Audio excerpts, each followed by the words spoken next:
সাধুবাবু জিনিস ওটা আরেকটা দিন হবে। এটা is a different story altogether. তাই আচ্ছা ওকে।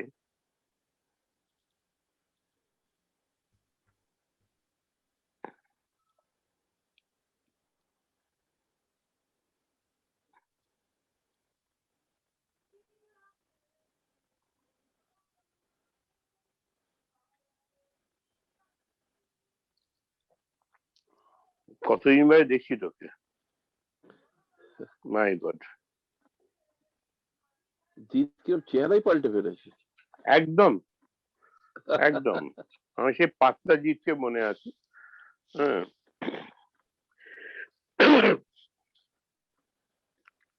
জিৎ এখন জেন্টলম্যান, তাই দেখছি। তখন ছিল little boy.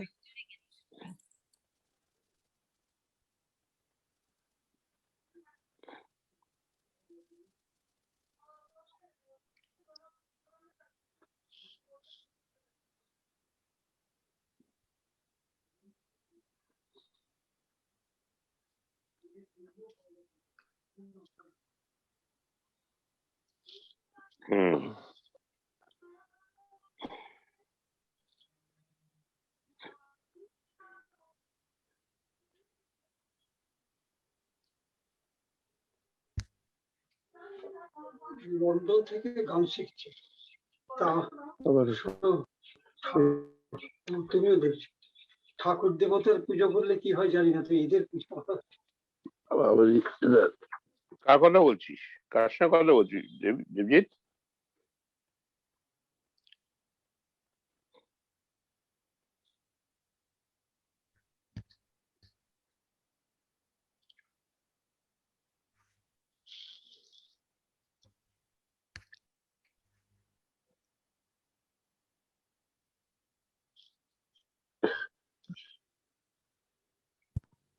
Devjit, you're back? I'm ready. Okay.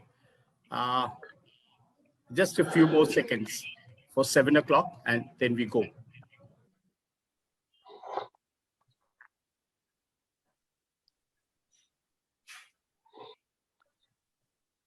তুই সবাইকে পাচ্ছিস তো? আমি সবাইকে পাচ্ছি, আমি 7 জনকেই পাচ্ছি।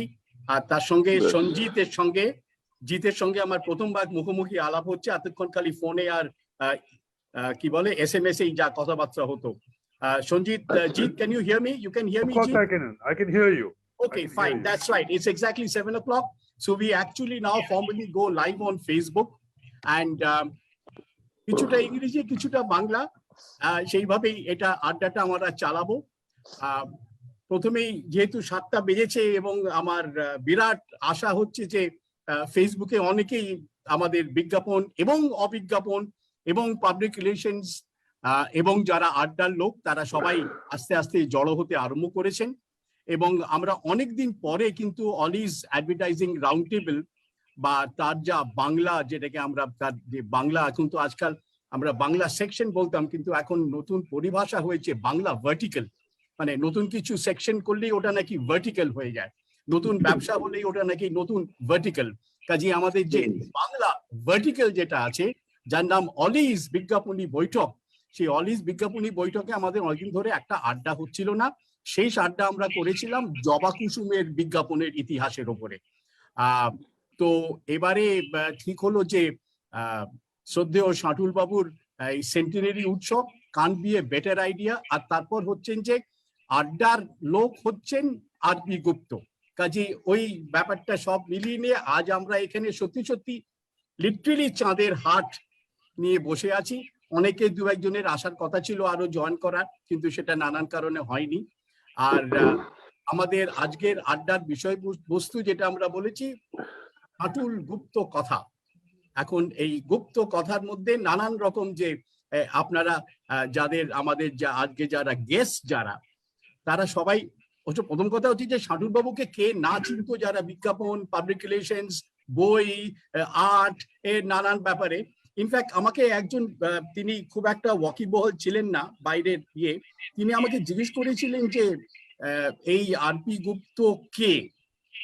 এখন নানান প্রশ্নের উত্তর দেওয়া যায়, এই প্রশ্নের উত্তর আমি খুব একটা ওকে দিতে পারিনি, কারণ কে কি বলা তো কে এর মধ্যে আমি যেটা করতে পারি, যেটা যদি এরকম সেরকম হয়, তো আমি এইটাই বলতে পারি যে এই যে লেখাটা, এটা বোধহয় শঙ্কর বাবু ওই বাংলা কি বলে ওটা, ওই যে যেখানে ওনার একটা লেখা বেরিয়েছে banglanaduk.com Banglalive.com বঙ্গ, হ্যাঁ ওই bangladorshon.com, সেখানে যেটা লিখেছে banglalive.com বলে। banglalike.com, মানে এটা একটা ধারাবাহিক বেরোচ্ছে, হ্যাঁ আজকে দ্বিতীয় লেখাটা বেরিয়েছে না গতকাল Exactly. বেরিয়েছে, এবং তৃতীয় এখানে লেখাটা যেখানে উনি ওটা লিখেছিলেন যে বাবু কলকাতার শেষ উত্তরসূরি যাকে বলা হয়, সেই রসিক পণ্ডিত গবেষক চিন্তক এবং বুভুক্ষু পাঠক শ্রী রাধাপ্রসাদ গুপ্ত ওরফে আরপি ওরফে শাটুল বাবু পা দিলেন শতবর্ষে। এবং তারপর আমি একটা লাইন নিচ্ছি এখান থেকে, বলেছিলেন যে তার লেখক পরিচয়টি মুখ্য নয়, কারণ বই লিখেছেন মাত্র 3টে: কলকাতার ফিরিওয়ালার ডাক ও রাস্তার আওয়াজ, মাছ ও বাঙালি, স্থান কাল পাত্র। তার কোন পরিচয়টি যে মুখ্য তা নিয়ে আজও মাথা খুঁড়ে চলেছে বাঙালি। এই জন্যই আমি ওই উত্তরটা দিতে পারিনি। তিনি আড্ডাকে নিয়ে গেছিলেন শিল্পের পর্যায়ে, এবং সেই আড্ডাটাই আমরা আজকে মারবো। আর আমাদের বন্ধুবর অলিজের চিত্ত ঘোষ আমাদের যে পোস্ট কপিটা, যেটা আমরা সোশ্যাল মিডিয়াতে রিলিজ করে যাচ্ছি গত কয়েকদিন ধরে, সেখানে লিখেছিলেন চিন্তাবিদ, লেখক, সমালোচক, সংগ্রাহক, কলকাতা বিশেষজ্ঞ, চলচ্চিত্র বোদ্ধা, বই ঐতিহাসিক, জনসংযোগ পুরোধা এবং অপ্রতিরোধ্য আড্ডা পুরুষ। কাজেই এতগুলো জিনিস, আর আপনারা যারা আমার সঙ্গে আছেন, আমি সংক্ষেপে একটু ছোট্ট করে পরিচয়ের খুব একটা দরকার নেই। প্রথম কথা, এক্সট্রিমলি প্রিভিলেজ, আমাদের সঙ্গে শাটুল বাবু 2 কন্যাই আছেন, উত্তরা এবং গার্গী। তো তারা বাড়ির ভেতরের, এবং আমি যেটুকুনি শুনেছি, আমাকে বর্দি, মানে আমরা বর্দি বলতে বিজ্ঞাপনে একজনকে মিন করি, সেটা হচ্ছে ইন্দ্রাণী সেন, বলেছেন যে ওরা দুজনে নাকি খুব ভালো রাঁধেন, এবং সেটাও নাকি শাটুল বাবুর কাছ থেকে শিখেছেন। এটা আমাকে বর্দি জানিয়েছিল। তো উত্তরা, আপনি হাসছেন মিটমিট করে, কিন্তু আমি বুঝতে পারছি যে আপনারা দুজনেই খুব ভালো রাঁধেন। আর আছেন আমাদের এখানে আমাদের সব থেকে বয়োজ্যেষ্ঠ অমলদা, অমল ঘোষ। অমল ঘোষ, আমি যখন বিজ্ঞাপনে সবে জয়েন করেছি ওই ক্লারিয়ন কোম্পানিতে 76 সালে, তখন অমলদা সঙ্গে আমার যিনি বস ছিলেন অভিজিৎ মুখার্জি, অর্থাৎ যাকে সবাই লামাদা, মানে লামা বলে জানে, তিনি আমার লামাদা। ওই লামাদার সঙ্গে তার খুব পরিচয় ছিল, এবং সিএসসি অ্যাকাউন্ট, যার উনি তখন পিআরও ছিলেন, আমি সেই সিএসসি অ্যাকাউন্টের পিয়ন ছিলাম। ওই মানে একটা পোশাকি, আমাদের একটা পোশাকি টাইটেল ছিল, আমরা অ্যাকাউন্ট ট্রেনি নাকি অ্যাকাউন্ট ট্রেনি। হ্যাঁ, কিন্তু আসলে আমরা কাজ করতাম যেটা আমাদের দশরত করতো না, যা এসকো লেখে যাও, ক্লায়েন্ট প্রতি কাকে লাও, কাজে সেইগুলোই করতাম। এই করতে করতে কিন্তু একটা লাভ হয়েছিল। ওই 77 না 78 সালের যে কলকাতা ইলেকট্রিক সাপ্লাইয়ের ক্যালেন্ডারটা হয়েছিল, সেটা হয়েছিল পটের ওপরে। আপনার মনে আছে আমলদা? তার খামটা এনভেলপটাও খুব ভালো হয়েছিল, অসাধারণ হয়েছিল কালীঘাটের ইয়ে থেকে এনভেলপটাও। এবং আমি আপনাকে বলবো ওটা কি করে হয়েছিল, উল্টো পাল্টা হয়ে, ওটা কিন্তু বাই মিস্টেক। কিন্তু মজা যেটা হয়েছিল যে, হ্যাঁ, আমরা 3টে পট নিয়েছিলাম শাটুল বাবুর কাছ থেকে, এবং 4র্থ পট ওই যে মহিলা হুঁকো খাচ্ছে, সেটা নেওয়া হচ্ছিল শুভ ঠাকুরের কাছ থেকে। তা একদিন আমি আর আপনার সিএসসি তখন ছিলেন ডক্টর কল্যাণ দাশগুপ্ত, আমরা ম্যান্ডিভিলে কল্যাণশ্রী দাশগুপ্ত, হ্যাঁ, তার বাড়িতে গিয়েছি শাটুল বাবুর ওখানে গিয়ে দেখি উনি খুব অ্যাজিটেটেড। কিসের ব্যাপার, ওই পট নিয়ে আলোচনা হবে, কোন পট নেওয়া হবে না হবে। অ্যাজিটেটেড এই জন্যে যে সেদিনকে বা তার আগের দিনকে বোধহয় পেন্টের মানে ফিল্ম মেকার জন রেনওয়া মারা গেছে। আর স্টেটসম্যানে যে অবিটটা বেরিয়েছে, অবিত হ, স্টেটসম্যান লিখেছে famous film maker Jean Renoir, maker of River ইত্যাদি, son of well-known painter Jean Renoir. মানে he was absolutely horrified. যে বলে কি না well-known মানে কি, এবং মৃত্যুঞ্জয় আজকে আমাকে অনিতা রাহা মনে করিয়ে দিল যে আমি নাকি ও আমার সঙ্গে একবার শাটুল বাবুর বাড়ি গেছিল, ওই ফেসবুকে লিখেছে। হ্যাঁ, তো আর অমলদা কিন্তু নিজে বলেছেন খুব মডেস্টলি উনি খুব সিম্পল লোক এবং নাকি সোশ্যাল অ্যাক্টিভিস্ট, কিন্তু আমরা জানি অমলদা অনেক কিছু ব্যাপারের মধ্যে জড়িত। তিনি ছবি টবি প্রডিউস করেন, যা অনেক কিছু। এবং সব থেকে বড় কথা, অমলদা শাটুল বাবুর ওপরে একটা ছবি করার পুরো প্রচেষ্টা ইনিশিয়েটিভ নিয়েছিলেন, সেটা মাঝপথে কোথায় নানান কারণে আরম্ভ হয়েছিল and he was very excited about that film. আছেন আমার সঙ্গে মৃত্যুঞ্জয় চ্যাটার্জি, আমাদের বিজ্ঞাপনের অগ্রজ, এই মুহূর্তে হিন্দিতে একটা কথা বলে বরিষ্ঠ অধিকারী, উনি হচ্ছেন আমাদের ক্রিয়েটিভিটির মোস্ট বরিষ্ঠ অধিকারী। মৃত্যুঞ্জা আপনারা সবাই চেনেন, বিজ্ঞাপনী কথা বলে অনেক কিছু লেখেন ফেসবুকে, এবং রিসেন্টলি দেশে একটি আর্টিকেল লিখেছেন শাটুল বাবুর ওপরে, সে এই কারেন্ট ইস্যুর দেশে সেটা বেরিয়েছে। Sanjit Chowdhury, collector and photographer, তার একটি মারাত্মক ছবি, যেটা আমি একদিন ওর কাছে ওর একটা প্রিন্ট চাইবো, সেটা হচ্ছে জেনারেল জেকবের ছবি তার দিল্লির বাড়িতে। সঞ্জিত আমি ঠিক বলছি? জিল জেকব। হ্যাঁ, জেনারেল জেকবের ছবিটা অসাধারণ ছবি। জিৎ ছবি কালেকশন করে, এই মধ্যে জিৎ থাকে, এবং জিতের সঙ্গে আমার খুব রিসেন্টলি আলাপ হয়েছে, কিন্তু এত আলাপ হয়ে গেছে যে এখন আমরা না দেখা করে থাকতে পারছি না। আর বাকি রইল, ইচ্ছে করেই রেখেছি লাস্টে, দেবজিৎ বন্দ্যোপাধ্যায়। দেবজিৎ ও কালেক্টর, দেবজিৎ ও গায়ক, শুধু তাই না, দেবজিৎ আবার ডাক্তার মানে ও নাকি কিসের ডক্টরেট করেছে আর কি, কাজে ওকে ওর নামে নাকি একটা ডক্টর আছে, কাজে আমার কাছে কারোর নামের সামনে ডক্টর থাকলেই সে ডাক্তার হয়ে যায়। তো এই হচ্ছে দেবজিৎ। কাজী দেবজিৎ এর সঙ্গে এবং এদের সকলের সঙ্গেই, মেয়েদের কথা তো অবশ্য বাদ দিচ্ছি, সেটা বলা ঠিক লাগে না, কিন্তু আমি একটা জিনিস নিয়ে লাস্টে বলতে চাই যে আপনারাই আলোচনা করবেন নিজেদের মধ্যে, আমি দর্শক মাত্র। হ্যাঁ, এবং আমি কালকে একবার বলেছিলাম যে আমরা আলোচনাটা এই 75 মিনিট মতো রাখবো, তাতে সবাই এমন করে আমার ওপরে মানে প্রায় আক্রমণ করে বললেন যে এ কি হয়, শাটুল বাবুর ওপরে 75 মিনিটের আলোচনা। আমি বললাম যে আচ্ছা ঠিক আছে, আপনাদের যা ইচ্ছে তাই করুন। এখন আপনারা যা ইচ্ছে তাই করুন। আমি একটা কথাই বলতে চাই যে I have been very privilege. আমি একবার ওনার কাছে খুব বকা খেয়েছিলাম, তার কারণ অ্যাডভার্টাইজিং ক্লাবের যখন সেক্রেটারি ছিলাম, তখন একটা কিসের পিয়ার না বাংলা কিসের, ওনাকে তো যে কোনো ক্যাটেগরিতে নিয়ে আসা হতো যেটা জাজ করে দিন, সেই জাজ করতে গিয়ে গাড়ি দেরি করে পৌঁছেছিল। তো যাই হোক, সে গাড়ি উনি এসছিলেন, কাজটা করেও দিয়েছিলেন, কিন্তু খুব বকা খেয়েছিলাম। I feel very privilege that day. বলতে পারবো যে শাটুল খুব আমাকে বকেছিলেন। কাজেই এই সব মিলিয়ে অমলদা আপনাকে দিয়ে শুরু করি, আমাদের বয়োজ্যেষ্ঠ, আর তারপর আপনি তো পরিবারের, এখন এই মুহূর্তে আপনি এই পরিবারের head of the family, so let's go. আসলে মানে শাটুলদাকে নিয়ে বলতে গেলে বুলাই জানে আমি খুব ইমোশনাল হয়ে পড়তে পারি, কারণ শাটুলদা যে কি মানুষ ছিলেন, শাটুলদাকে বিচার করা বা মাপা বোধহয় কোনো মানুষের পক্ষেই সম্ভব কখনো হয়নি। একটা অগাধ পাণ্ডিত্য এবং সবকিছুর উত্তরও জানা আছে, এবং কিন্তু এত খোলা মনের মানুষ, এবং শাটুলদার সেন্স অফ হিউমার, এবং গম্ভীর মুখে এত মজার কথা বলতে পারতেন। শাটুলদার যে জিনিসটা কারুর কাছে দেখিনি, সেটা শাটুলদা যখন কিছু জিনিসে খুব আনন্দ পেতেন, কিছুটা এক্সপ্রেস করতে চাইতেন, দারুণ জিনিস বলতেন, জুতো জুতো জুতো। এই কথাটা আমি আর কারুর কাছে কখনো শুনিনি। কি আমি ঠিক বলছি তো সবাই? হ্যাঁ বুলাই, একদম আজকেই বল, তো আজকে হ্যাঁ,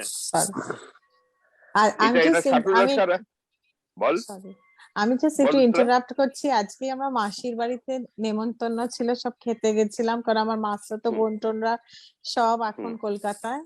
তো আমরা মাসি তো 10-12 রকম রান্নার আয়োজন করেছে, আর আমরা সব পেটু। আর আমরা প্রতিটি খাবার খেয়েই বলছি জুতো জুতো জুতো জুতো জুতো। আমার মাসি বুলাই আমি সব জুতো জুতো করে অনেকবার জুতো। এই কথাটা কারুর কাছে, আর আমরা ওই যারা শাটুলদার সঙ্গে একটু মেশার সুযোগ পেয়েছি, আমরা মাঝে মাঝে এটা নিজেদের মধ্যেই একটুখানি বলি, কিন্তু বেশি জায়গায় বলি জুতো বললে ওরকম অন্য কিছু ভাবতে পারে আবার। হ্যাঁ, সেই হয়। সেখানে শাটুলদার কাছে যেটা আমার একটা অনেকগুলো প্রাপ্তি, যেটা আমি জীবনে কখনো আগে ভাবতেই পারিনি, যে কলকাতা বসে পান্তা ভাত খাওয়া যায়। হ্যাঁ, শাটুলদার বাড়িতে পান্তা ভাত, বুলাই মনে আছে? বুলাই, হ্যাঁ মনে আছে, হ্যাঁ পান্তা ভাত আমি শাটুলবাড়ি পান্তা ভাত খেয়ে, পান্তা ভাত শুনি, পান্তা ভাতের কথা শুনেছি গ্রামে চাষিরা খায়, বলতো কলকাতা বাড়িতে বসে টেবিলে বসে খাওয়াবো। বাবা বলো কি শাটুলদা? সেই পান্তা ভাত, কাঁচা সর্ষের তেল, শুটকি মাছ, নানা রকম চচ্চড়ি, ও কাঁচা লঙ্কা, ও আমার মুখ দিয়ে এখন জল জল এখনো জল বেরিয়ে আসে। আমি বুলাইকে মাঝে মাঝেই বলি, বুলাই তুই একদিন খাওয়াবি পান্তা ভাত? হ্যাঁ, বলে বলে হ্যাঁ খাওয়াবো তোমাকে, তুমি এসে চলে এসো খাওয়াবো। শাটুল্লাহর সঙ্গে আমার মানে আরেকটা খুব সুন্দর অভিজ্ঞতা, যেটা আমরা আলোচনা করেছিলাম, সে যে মেট্রো চেপে মিত্র কাফে। হ্যাঁ, নর্থ কলকাতায় একটা রেস্টুরেন্ট আছে মিত্র কাফে বলে, সেখানকার খাবার খুব বিখ্যাত। ওটা তার এখন মধ্যে একটা প্রিয় সাউথে খাবার গেছে, ছিল, ওটা এখন হ্যাঁ সাউথে গেছে, গোলপার্কে। জানি খুঁজেছি, ওটা ওটা আমি অরিজিনালটার কথা বলছি, গ্রেসিটের মোড়ে। তো তখন ওখানে ওখানে ব্রেন চপ পাওয়া যায় না সাউথেরটা, ডায়মন্ড সাউথের ডায়মন্ড ব্রেন ফিশ চপ পাওয়া ফ্রাই, যায় না। Diamond, yes yes. Diamond fish fry. Correct. আমি শাটুল্লাহ গৌতম তিনজনে মিলে মেট্রো চেপে যাওয়া হয়নি, কিন্তু গাড়ি করে গেছিলাম। কিন্তু মেট্রো চেপে মিত্র কাফে এইটা আমাদের করা হয়নি, এটা এটা বাদ রয়ে গেছে। তো শাটুল্লাহর কথা মানে সত্যি কথা বলতে কি, মানে শাটুল্লাহ মানে কি বলবো আমি জানি না, যে একটা মানে নিজের প্রাণের কাছের মানুষ। এবং শাটুল্লাহর সঙ্গে আমার পরিচয় আমার মনে আছে 70-এর দশকে মাঝামাঝি। আমি তখন সিএসসি তে একটা বোধহয় প্রবোধ মৈত্র আমাকে আলাপ করেছিল একটা কোনো অনুষ্ঠানে। প্রবোধ তখন WBSAB তে, তো ফিল্ম সোসাইটির একটা কোনো বোধহয় কারখানা ফিল্ম সোসাইটির কোনো একটা অনুষ্ঠানে খুব সম্ভবত। তো তারপরে যেটা যেটা হলো সেটা হচ্ছে যে গৌতম গোসাই জহর সরকার, ও তখন মানে এডিএম থেকে ও তখন ওকে ডাইরেক্টর কর্ডিনেশন স্মল স্কেল করা হয়েছে, তারপর মঞ্জুর সাথে পাঠিয়ে দেওয়া হয়েছে। তারপর জহর বললো জমলদা বাঁকুড়া যাবেন, শাটুলদার সঙ্গে যাবেন। ফ্যান্টাস্টিক। তো 3 দিন আমরা বাঁকুড়া বিষ্ণুপুর ঘুরেছিলাম। তখন বাঁকুড়া ডিস্ট্রিক্ট ম্যাজিস্ট্রেট ছিল সুমন্ত্র গুহ। ওই 3 দিনে শাটুলদার সঙ্গে আমার পরিচয়টা খুব ঘনিষ্ঠ হয়ে গেল, কার্চি জহর সরকার। ইনফ্যাক্ট জহর কয়েকটা লেখা লিখেছে কিছুদিনের মধ্যে, বাংলাতেও লিখেছে বা ইংলিশে লিখেছে, সেখানে ওই আমাদের বাঁকুড়া ট্রিপটা মেনশন করেছে দেখলাম জহর। তো শাটুলদার সঙ্গে অনেক ঘোরাঘুরি হয়েছে, অনেক জায়গায় গেছি। আর এই ডকুমেন্টারির কথা যেটা সুজিত বললো একটু আগে, সত্যি এটা খুব আনফর্চুনেট যে একবার আমার মনে হলো যে শাটুলদার এই ফ্রিওয়ালার ডাক, মাছ বা বাঙালি এবং স্থানকাল পাত্রটা তখনও আমি জানি না বেরিয়েছি কিনা, কিন্তু সব নিয়ে এবং শাটুলদাকে নিয়ে একটা ডকুমেন্টেড হওয়া উচিত। তো শঙ্করলালকে বললাম, শঙ্করলাল বলে দারুণ idea Amal, let's do it. তো আমরা সমস্ত সবকিছু করে ফেললাম ব্যবস্থা। গৌতম ঘোষকে বললাম যে করবি এটা, গৌতমও রাজি হয়ে গেল। শুটিংও হলো 3 দিন। তারপরে ভাই সত্যি কথা বলতে কি আমাকে জিজ্ঞেস করো না, কারণ সে উত্তর আমার জানা নেই। যেটুকু জানি সেটা বলতে আমার এই পাবলিক ফোরামে ইচ্ছে করছে না। কিন্তু শুটিংটা মধ্যপথে বন্ধ হয়ে গেল এবং আর হলো না।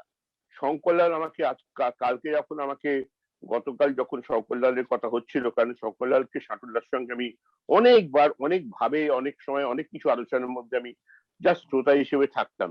ফ্যান্টাস্টিক ফ্যাসিনেটিং এক্সপিরিয়েন্স, কারণ শঙ্করের কাছে প্রচুর মেটেরিয়ালস আছে।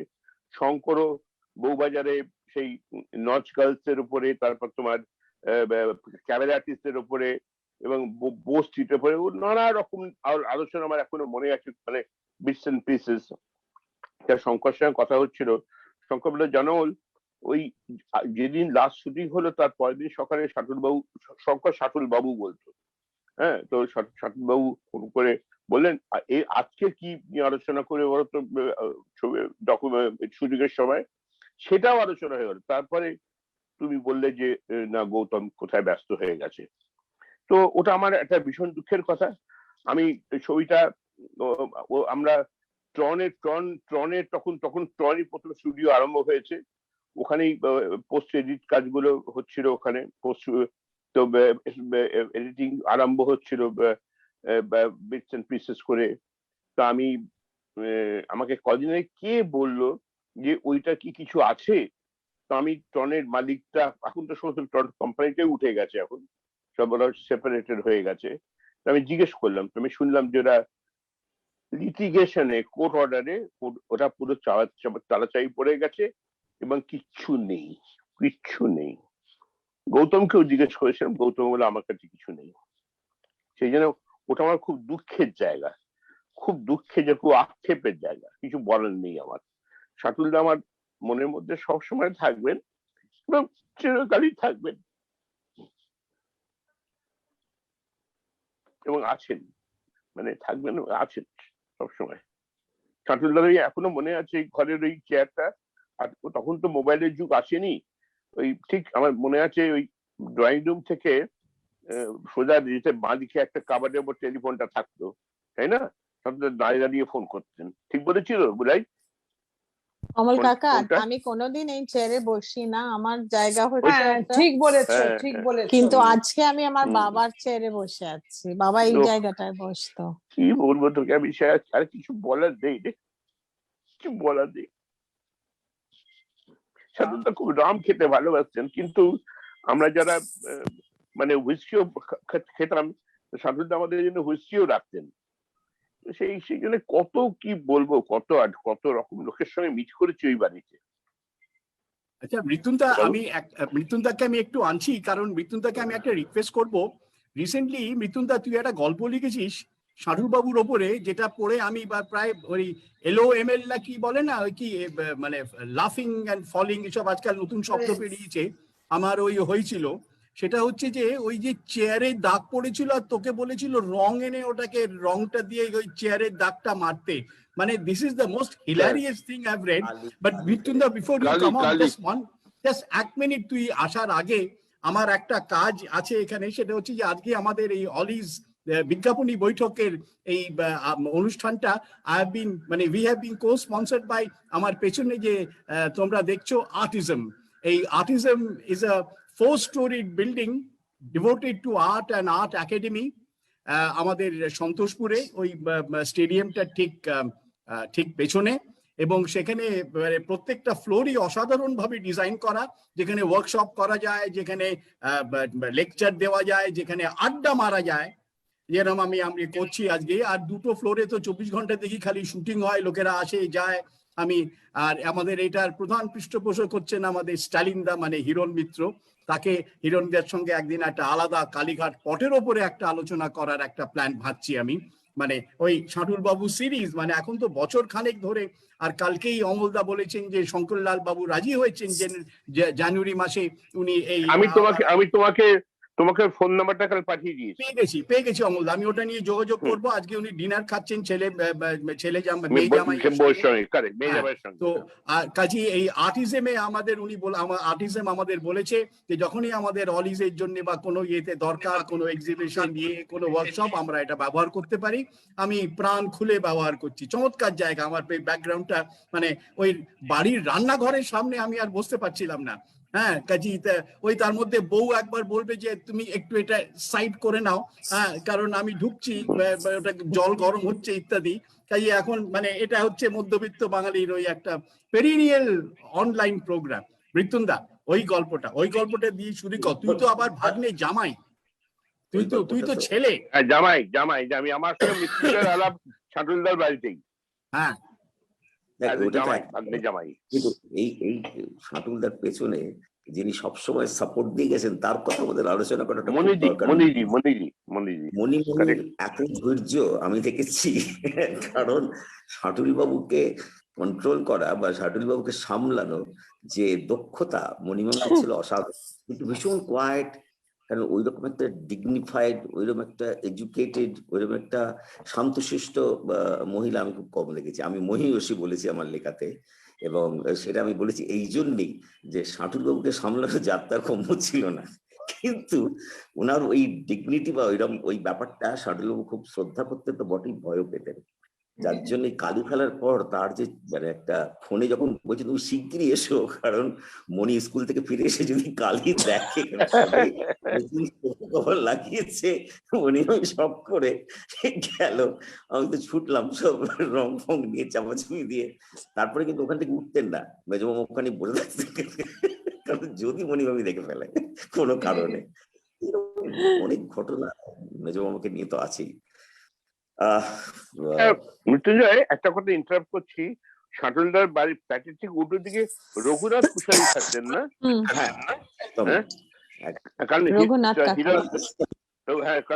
আমাকে স্টাডিন একবার ওখানে নিয়ে গেছিল আমাকে, স্ট্যালিন ওখানে যেত, স্ট্যালিন ওখানে যেত, মনে আছে। হুম। আচ্ছা, জিৎ তোমার সঙ্গে তো বেশ ভালোই একটা ইন্টারাকশন প্রায় থেকে থেকেই হতো, তাই না? আমি জুতোর ব্যাপারে একটা বলে দিই সুজিত, বলে না আগে মৃত্যুঞ্জয়, তুই বলে না, 1 মিনিট, সরি। আমি এই বইটার জন্য একটা লেখা লিখে আমি বুলাইকে পাঠালাম যে তুই দেখ তো কি হয়েছে। বুলাই লিখলো কি বলতো, জুতো।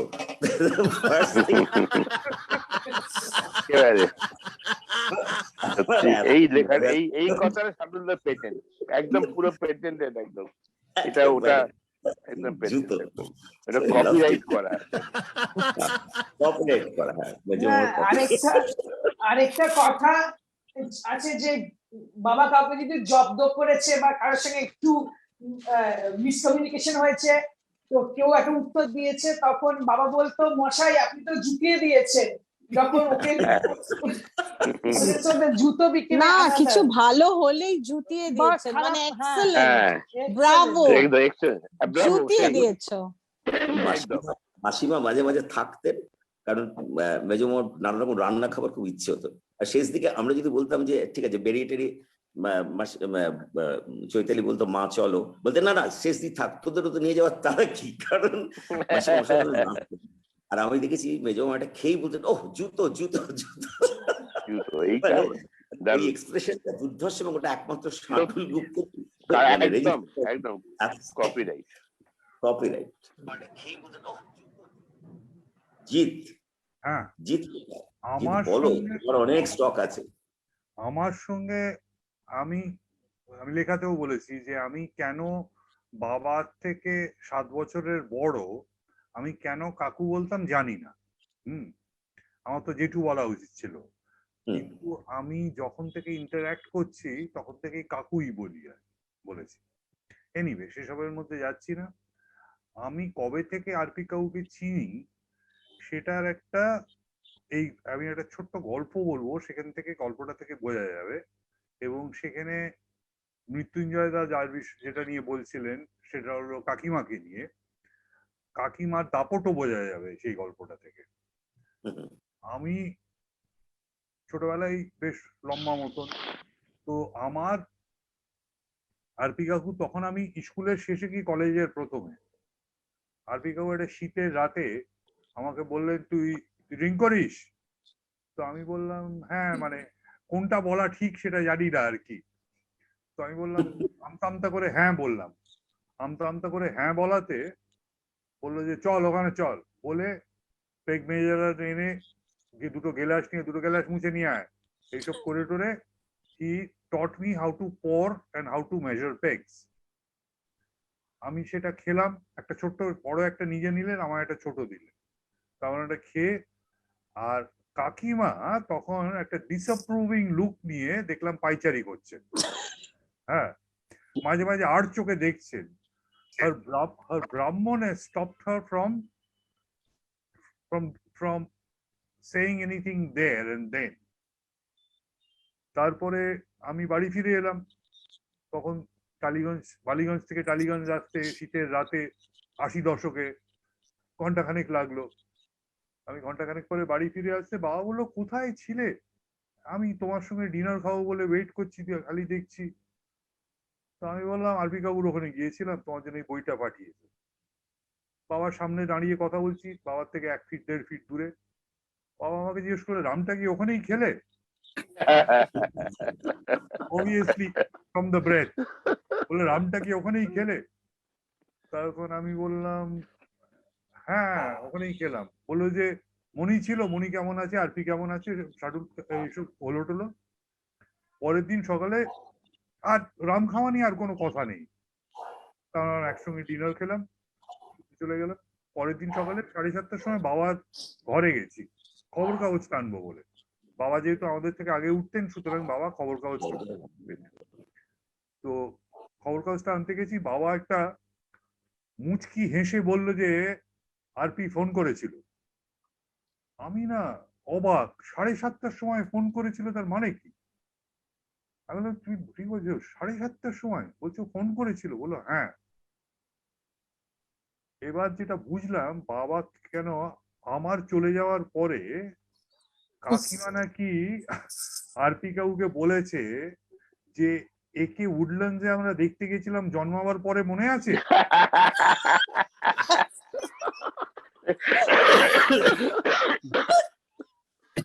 এবং তারপরে সবচেয়ে কঠিন প্রশ্নটা করেছে, বলেছে does Basanta know that Jeet is drinking in this house?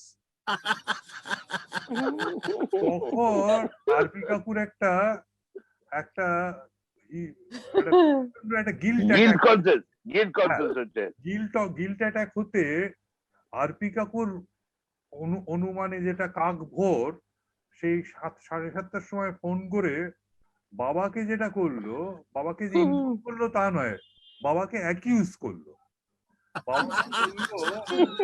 বাবাকে বললো তুমি তো মদ্যপানটা করো না, কেন বাবা তো হার্ড লিকার খেতেন না, বাবা কনিয়াক খেতেন, ওয়াইন খেতেন। বললো তুমি তো মদ্যপানটা করো না, আর ছেলের বয়সটা ভালো না, তো কাউকে তো একটা দায়িত্ব নিতে হবে ছেলেটার। তোমার দায়িত্ব নেওয়ার তো ক্ষমতাই নেই, কেন তুমি তো মদ্যপানই করো না। তো আমি তাহলে দায়িত্বটা না নিলুম, বুঝলে? সুতরাং এইটা বলে ওর 7 খুন মাফ হয়ে গেল।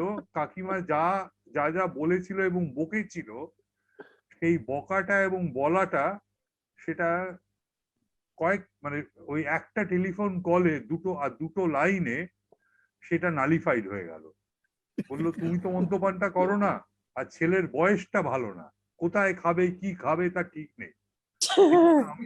সেই জন্য আমি দায়িত্বটা নিলাম ছেলেটার এইসব খাওয়া দাওয়ার ব্যাপারে। এই হলো আরপি কাকু। সুতরাং আরপি কাকু সেই দায়িত্বটা একেবারে প্রথমেই নিয়েছিলেন, এবং সেইটা তারপরে আমি ওটা আনঅফিসিয়াল বারটেন্ডার হয়ে গিয়েছিলাম। আমি ঢুকলেই বলতে এসছিস, হ্যাঁ, ওদের ডাক্তার বলেছিল মনে হয় 7টা, যে 7টায় he should have his first drink. তো আরপি কাকু 6:30 থেকে 6:15 থেকে জিজ্ঞেস করতে, কটা বাজে রে? আমি বললাম এই 6:15 বাজে। আমার 5 মিনিট পরে, কটা বাজলো?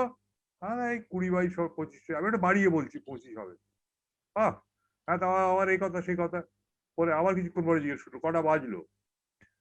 যখন ওই 7টা বাজতে 10টা, তখন বলে জায়গাটা ঢেলে নিয়ে এত ভালো করে। হ্যাঁ, so I became the bartender. আমার মনে হয় এখানে উত্তরার বলা উচিত, আমার সম্পর্ক নিয়ে একটা একেবারে সঠিক অ্যানালাইজ করেছে উত্তরার বর প্রমিত, আমাদের বন্ধু। সে একটা কথা বলেছে, সেইটা আমার মনে হয় উত্তরার বলা উচিত। হ্যাঁ, বলে যে আমরা এখন বসে বসে ভীষণ মানে পুরোনো দিনের কথাটা, আমাদেরও বয়স হচ্ছে, বলি, ভাবি, ভাল লাগে বলতে, মানে যাকে বলে না living on memories gives you lot of happiness. তো আমরা বলি, প্রমেত যেটা বললো সেটা বললো যে আমার আমি সবাইকে দেখেছি, যতজন বন্ধু সবাই, কিন্তু জিৎ ছিল তোমার বাবার সবচেয়ে ইয়াংগেস্ট বন্ধু।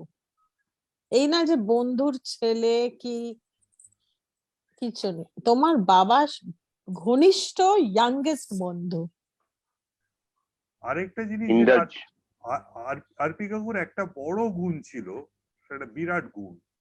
এখন যেহেতু নিজেদের বয়স হচ্ছে সেই জন্য বুঝতে পারছি যে আরপি কাকু কোথাও আমাকে অথবা অন্য কাউকে বয়স নিয়ে তার বয়সের হিসেবের মাপকাঠিতে কাউকে দেখতেন না। কারেক্ট। এবং আরপি কাকু হ্যাঁ মানুষ হিসেবে দেখতেন, সে বয়স হিসেবে দেখতেন না। আমার তখন 28 বছর বয়স না 24 বছর বয়স না 54 বছর বয়স, হ্যাঁ, ইট ডিড নট ম্যাটার। যে কারণে আরপি যেটা উত্তরা বলল, যে কোনো দিন আমাকে বহু লোকের সঙ্গে আলাপ করিয়ে দিয়েছে, এমন লোকের সঙ্গে আলাপ করিয়ে দিয়েছে যারা বাবার সঙ্গে পরিচয় ছিল কিন্তু আমাকে চিনতো না। আরপি কাকুর বাড়িতে যখন আলাপ হচ্ছে, আরপি কোথাও বলতো না, পিতৃ পরিচয় দিয়ে আলাপ করাতো না, সবসময় বলতো যে আমার বন্ধু। কোথাও বলতো না যে আমার বন্ধুর ছেলে, এবং কোথাও ও সেভাবে আমাকে বন্ধু হিসেবে আমাকে একটা ইন্ডিপেন্ডেন্ট এন্টিটি হিসেবে জায়গা দেখতো। দিয়েছিল। হ্যাঁ, কি বলছো? একটা স্পেশাল একটা জায়গা দিয়েছিল খুব কাছের। But he never saw me as a friend's son. She's বন্ধু। remarkable. I think is is always remarkable. remarkable, remarkable. R RP কাকুর একটা বয়স নিয়ে বলতে গিয়ে একটা মিনিট নিয়ে একটা রসিকতার কথা বলি। একদিন বয়স নিয়ে আরপি কাকুর সঙ্গে আমি তো যা হয় ওই বয়সে আরপি কাকুর সঙ্গে এটা ওটা নিয়ে তর্ক হতো, এবং আরপি কাকু এখন বুঝতে পারি use to tolerate me was the word. হ্যাঁ, তো আরপি কাকুর সঙ্গে একদিন বয়স নিয়ে তর্ক হয়েছে। তো আরপি কাকু তখন বললো যে বয়স বলে কিছু নেই, তুই বাজে কথা বলিস না তো। হ্যাঁ, বয়সটা পুরোটাই রিলেটিভ। আমরা রিলেটিভ কি বলছো গো, একটা বয়স নেই। বলো একটা 15 বছরের ছেলে বাচ্চা একটা 50 বছরের ছেলেকে তখন বলবে যে ও বয়স্ক, ওর যখন 50 হবে সে তখন একটা 80 বছরের লোককে বলবে বয়স্ক, তখন ও 15। তো কে কার বিষয়ে বলছে তার উপরে নির্ভর করে। তো আমার সেই ইন্টেলেক্টটা ছিল না, হয়তো এখনো নেই, সেটাকে তখন রপ্ত বোঝার। আমি এড়ে তক্ক করে যাচ্ছি আরপি কাকুর সঙ্গে এটা নিয়ে, আর আরপি কাকু আমাকে সেই তক্ক করতে দিচ্ছে এবং টলারেট করছে। তখন আমার আরপি কাকু একটা দারুণ কথা বলেছিল, বলে জানিস দুটো মহিলা, একজনের 88 আরেকজনের 86, দুজনে চেঁচিয়ে কাঁদছে, দুজন মহিলা, ভাই মারা গেছে 82 বছর বয়সে, বলছে আতুরে ছেলেটা মরে গেল। সুতরাং 82 বছর বয়সও তার দিদিদের কাছে আতুরে ছেলে। তো আজকে যখন ভাবি আমি জি, ভাবতে পারি তুই কালীঘাটের গল্পটা বল। যে কি অসাধারণ সেন্স অফ এক্সপ্লেনিং ইট, মানে আমার মতো করে আমাকে গল্পটা বললো, আমার বোঝার মতো করে, আমার যে খামতি আছে সেটা বুঝতে পেরে আমার মতো করে গল্পটা বললো, তাতে আমার যেন বুঝতে অসুবিধে না হয়। এবং ওই যে আমি যে একটা বোকার মতো তর্ক করছিলাম, the talk ended there once hearing this, because I was in, like all of us, we had a smile on our face hearing this. Debjit, তুই তোর জি, সঙ্গে জি। গল্পটা হ্যাঁ, জিৎ, একটা কথা জিজ্ঞেস করবো? হ্যাঁ, করো। জিৎ, হ্যাঁ। মৃত্যুঞ্জয়, জিৎকে একটা হঠাৎ প্রশ্ন, বসন্তদার কথা যখন এতবার উঠছে, জিৎ বাবার শালগুলো ব্যবহার করিস? হ্যাঁ, করি তো। আমি শীতকালে মাঝে মধ্যে ব্যবহার কি করি। কালেকশন, কি কালেকশন কি বসন্তদার collection? শালে, মাই বসন্ত কাকুর। অর্ধেকটা ওরে আমার কাছে, বাবা। অর্ধেকটা আমার কাছে, অর্ধেকটা দাদার কাছে। তো দাদা দিল্লিতে? দাদা দিল্লিতে আছে। মৃত্যুঞ্জয়দা কি বলছিল বলো? বলছি কালীঘাটের বলি দেওয়ার ব্যাপারটা। ওটা বলবো? হ্যাঁ বল না, ওটা ভীষণ, মানে ওই যে উইট, ওই যে ফ্যান্টাস্টিক ব্যাপারটা। এই যে লোকে বলছিল, একদিন সন্ধ্যেবেলা 6:30 নাগাদ গেছি, তখনও 7টা বাজেনি। Ulai, what was his start off time? 7 o'clock. What the doctor had said? 7? Yeah. After 7, yeah. After 7. Yeah. হয়তো মধুর ধ্বনি বাজে, হৃদয় কমল বন বাজে। তো যাই হোক, আমি 6:30 নাগাদ গেছি, গিয়ে দেখি আরপি কাকু একটা ভীষণ ইরিটেটেড হয়ে রয়েছে। He was very unhappy with something. আর আমি তো বাড়ির ছেলের মতো, so I knew, I had learned to read him. One look at him and I knew that he was upset with something. আর কি, আমি কি হয়েছে তোমার? ওরা বলিস না, সারা একটা লোক এসেছিল, সে সালা যা করেছে না। আমি বলছি কোনো একটা লোকের এত কোনো খারাপ ব্যবহার করেছে। তো আমি বললাম কি করেছে? তো আমি বললাম কি হয়েছে, কি করেছে? তারপরে বুঝলাম যে আমি কোনো গালাগালি টালাগালি, মুখ খারাপ করেছে অত কিছু। বলো না, বুঝতে পারছিস না, লোকটা বড্ড বোকা। আমি বললাম বোকা মানে? বলে বোকা, একটা লোক বোকা। এই একটা বোকা লোকের সঙ্গে যে 2.5 ঘন্টা কাটিয়েছে, 2 ঘন্টা দুপুরবেলা, তাকে একেবারে চটকে। আমিও তখন ইয়াং অ্যাগ্রেসিভ মতন, আমি কলেজে পড়ি অথবা, আমি যখন বললাম এই তুমি না 5 মিনিটে 7 বার বোকা কথাটা ব্যবহার করেছো, তুমি একটু ইয়ে করো তো, কোয়ান্টিফাই করো যে সে কতটা বোকা, যাতে তোমার এরকম হয়েছে, তুমি কোয়ান্টিফাই করো। তখন আরপি কাকু, এই মুহূর্তে তো মনে হচ্ছে একটা ইম্পসিবল সিচুয়েশন, যে একটা একটা বোকামির তো কোনো মাপকাঠি নেই, তার তো কোনো মিটার নেই, তাহলে কি করে কোয়ান্টিফাই করবে। আরপি কাকু যেটা বললো এটা আমার এখনো কানে বাজছে। আরপি কাকু বললো, তুই জানতে চাস কত বোকা? বললাম হ্যাঁ। বলো শোন, লোকটা যদি কালীঘাটে লোডশেডিং এ ধরা পড়ে, পাঁঠা বলে বলি হয়ে যাবে।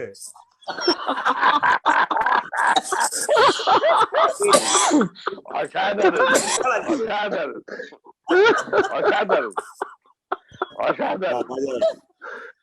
এরকম ভাবে কেউ বলতে পারবে না সারদা ছাড়া।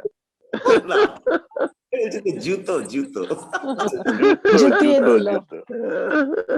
অসাধারণ। পরে এখন ভেবে দেখছি যে এবং এটার জন্য না বাঙালি হতে হয়, না হলে না এই রেফারেন্স টু দ্য কনটেক্সট গুলো ধরতেই পারবে না, বুঝতে পারবে না কেউ। আমার এক তামিল বান্ধবীকে বলেছিলাম, সে বুঝতেই পারলো না। তারপরে আমি ওকে যখন বললো you tell me what it is, তারপরে আমি তখন রিয়েলাইজ করলাম যে এইটা না অনুবাদ করা যায় না। এই যে বোকা পাঠা কথাটা, কালীঘাট, লোডশেডিং, হ্যাঁ, it is not only those two lines, it speaks about the cultural dimension, যে বোকা পাঠা জানতে হবে, কালীঘাট জানতে হবে, লোডশেডিং জানতে হবে, বলি জানতে হবে, বলি জানতে হবে, বলি জানতে হবে। সুপার। একদিন হলো কি, আমি সন্ধ্যেবেলা আপনি বাড়িতে গেছি, মাঝে মাঝে আমার কিছু জানার জন্য যেতে হতো। গিয়ে দেখলাম বাড়িতে কেউ নেই, একদম অন্ধকার, বসার জায়গাটা সবগুলো, শুধু রান্নাঘরে যিনি রান্না করেন তিনি ঘটঘট করছিলেন। আর দূরে দেখলাম এক লম্বা ভদ্রলোক পেছন থেকে দাঁড়িয়ে আছে, চুল দাড়ি বোঝা যাচ্ছে। তা আমি গুটি গুটি পায়ে কাছে গিয়ে উঁকি মেরে দেখলাম আচ্ছা মকবুল ফিদা হোসেন দাঁড়িয়ে বই দেখছে। তা সেই সময় বোধহয় একটা এক্সিবিশন হচ্ছিল ওই কলকাতার ওই যে বিরাট বাড়িটা রিনোভেট করা হলো, ওটার নাম কি রে? ওই হাইকোর্টের পাশে। ওটা হচ্ছিল কলকাতা 300 এক্সিবিশনটার সময়। হ্যাঁ সামথিং। সেই জন্য টাউন হল, না টাউন হলে নয়, এটা কলকাতা 300 হচ্ছিল, সেবারে ঘটনা ঘটছিল, যেটা টাটা সেন্টার এক্সিবিশন হয়েছিল। না ওটা টাটা সেন্টার না, ওটা কলকাতা টাউন হলে হয়েছিল। ও তাহলে হতে পারে, maybe I am wrong, absolutely. এই সমস্ত তো এটা বোধহয় ইয়ে থেকে হর্ষনিউটিয়া ওই ছবিগুলো আঁকানোর জন্য বোধহয়। ও ওই এক্সিবিশনটা, সরি আমি ভেবেছি 300। এটা হলো রেফারেন্স নিতে আরপির কাছে, আমি এর ব্যাকগ্রাউন্ডটা আপনি বলেছিলেন যে আসবে সব রেফারেন্স নেবে হ্যান ত্যান। তা আমি দেখি, তারপর ভাবছি বোধহয় সব ছবি টবি দেখছি, চুপচাপ বসে আছি। হঠাৎ দেখলাম আরপি ব্যাপারটাই ছিল ধুরুম ধারাম, বসার ঘরের দরজাটা মানে মেন দরজাটা ধাম করে খুললো। আমি দেখলাম আরপি ঢুকলো, একটু রাগত মুখ, ধুতি পাঞ্জাবি পরা, হাতে বই, কোনো একটা অনুষ্ঠানে গিয়েছিলেন। তো ঢুকেই বললো ওখানে কে, চিৎকার করে কে বই ঘাঁটছে। আমি তাড়াতাড়ি কি বললাম, মেজবো এই যে মকবুল ফিদা হোসেন দাঁড়িয়ে আছে, তাতে কি হয়েছে, আমাকে জিজ্ঞেস করেছে। তারপরে একটু এগিয়ে এসে আমাকে বললো দেরিটা আবার বাংলা বোঝে।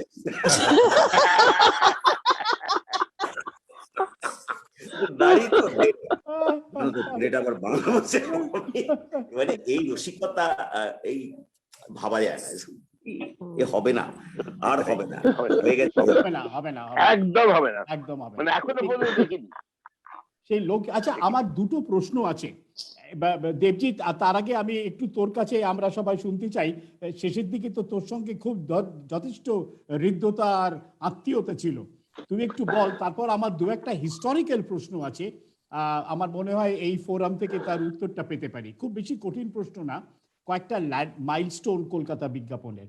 হ্যাঁ দেবজিৎ বল তুই। আবার শুরু করতে গেলে অনেক আগে থেকে শুরু করতে হবে, এবং সবাই যেমন আরপি কে সবসময় সত্যজিৎ রায়ের সঙ্গে একটা কয়েনেজ করে, আমি সেখানে যাচ্ছি না। আরো কয়েকজনের কথা এখানে, একজনের কথা উঠেছে, আরো দুজনের কথা এখানে বলতে চাই যাদের সঙ্গে আরপির একটা হৃদ্যতা ছিল।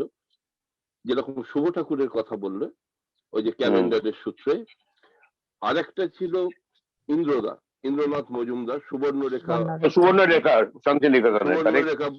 বই দোকানের যিনি মালিক ছিলেন, তিনি আরপির একদম ওই মজুমদার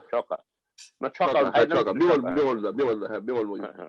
তো ইন্দ্রদা হচ্ছেন পুরাতন বইয়ের যোগানদার ছিলেন একদম, এবং মানে অসাধারণ একটা মানুষ ছিলেন। কার কি বই লাগবে, কোথায় কি বই লাগবে ঠিক পৌঁছে দিতেন। ওর সঙ্গে রাধাপ্রসাদ গুপ্তের একটা সখ্য ছিল, একটা তো বইয়ের কথা আছে, আর একটা হচ্ছে দুজনেই রাম ভক্ত। ইন্দ্রদার সঙ্গে আরেকজনের কথা বলতে হয়, নিখিলদার কথা, নিখিল সরকার, যাকে সবাই বেশিরভাগ নামেই চেনেন শ্রীপান্থ নামে।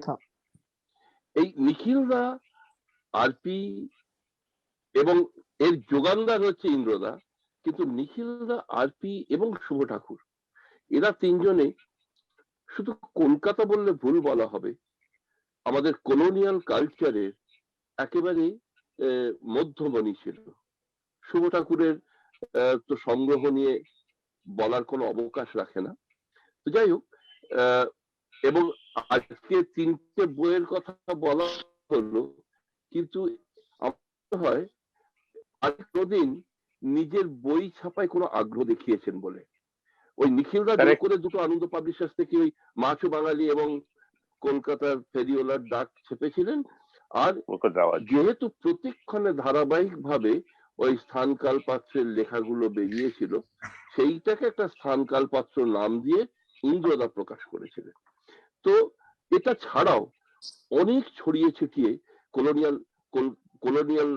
ভারতবর্ষ, কলোনিয়াল কলকাতা, কলোনিয়াল বেঙ্গল এবং এছাড়াও বহু লেখা ছড়িয়ে ছিটিয়ে আছে, এবং যেটা আজ অবধি প্রকাশ পেল না, আলোয় এলো না, সেটা হচ্ছে ওনার ইংরেজি লেখাগুলো।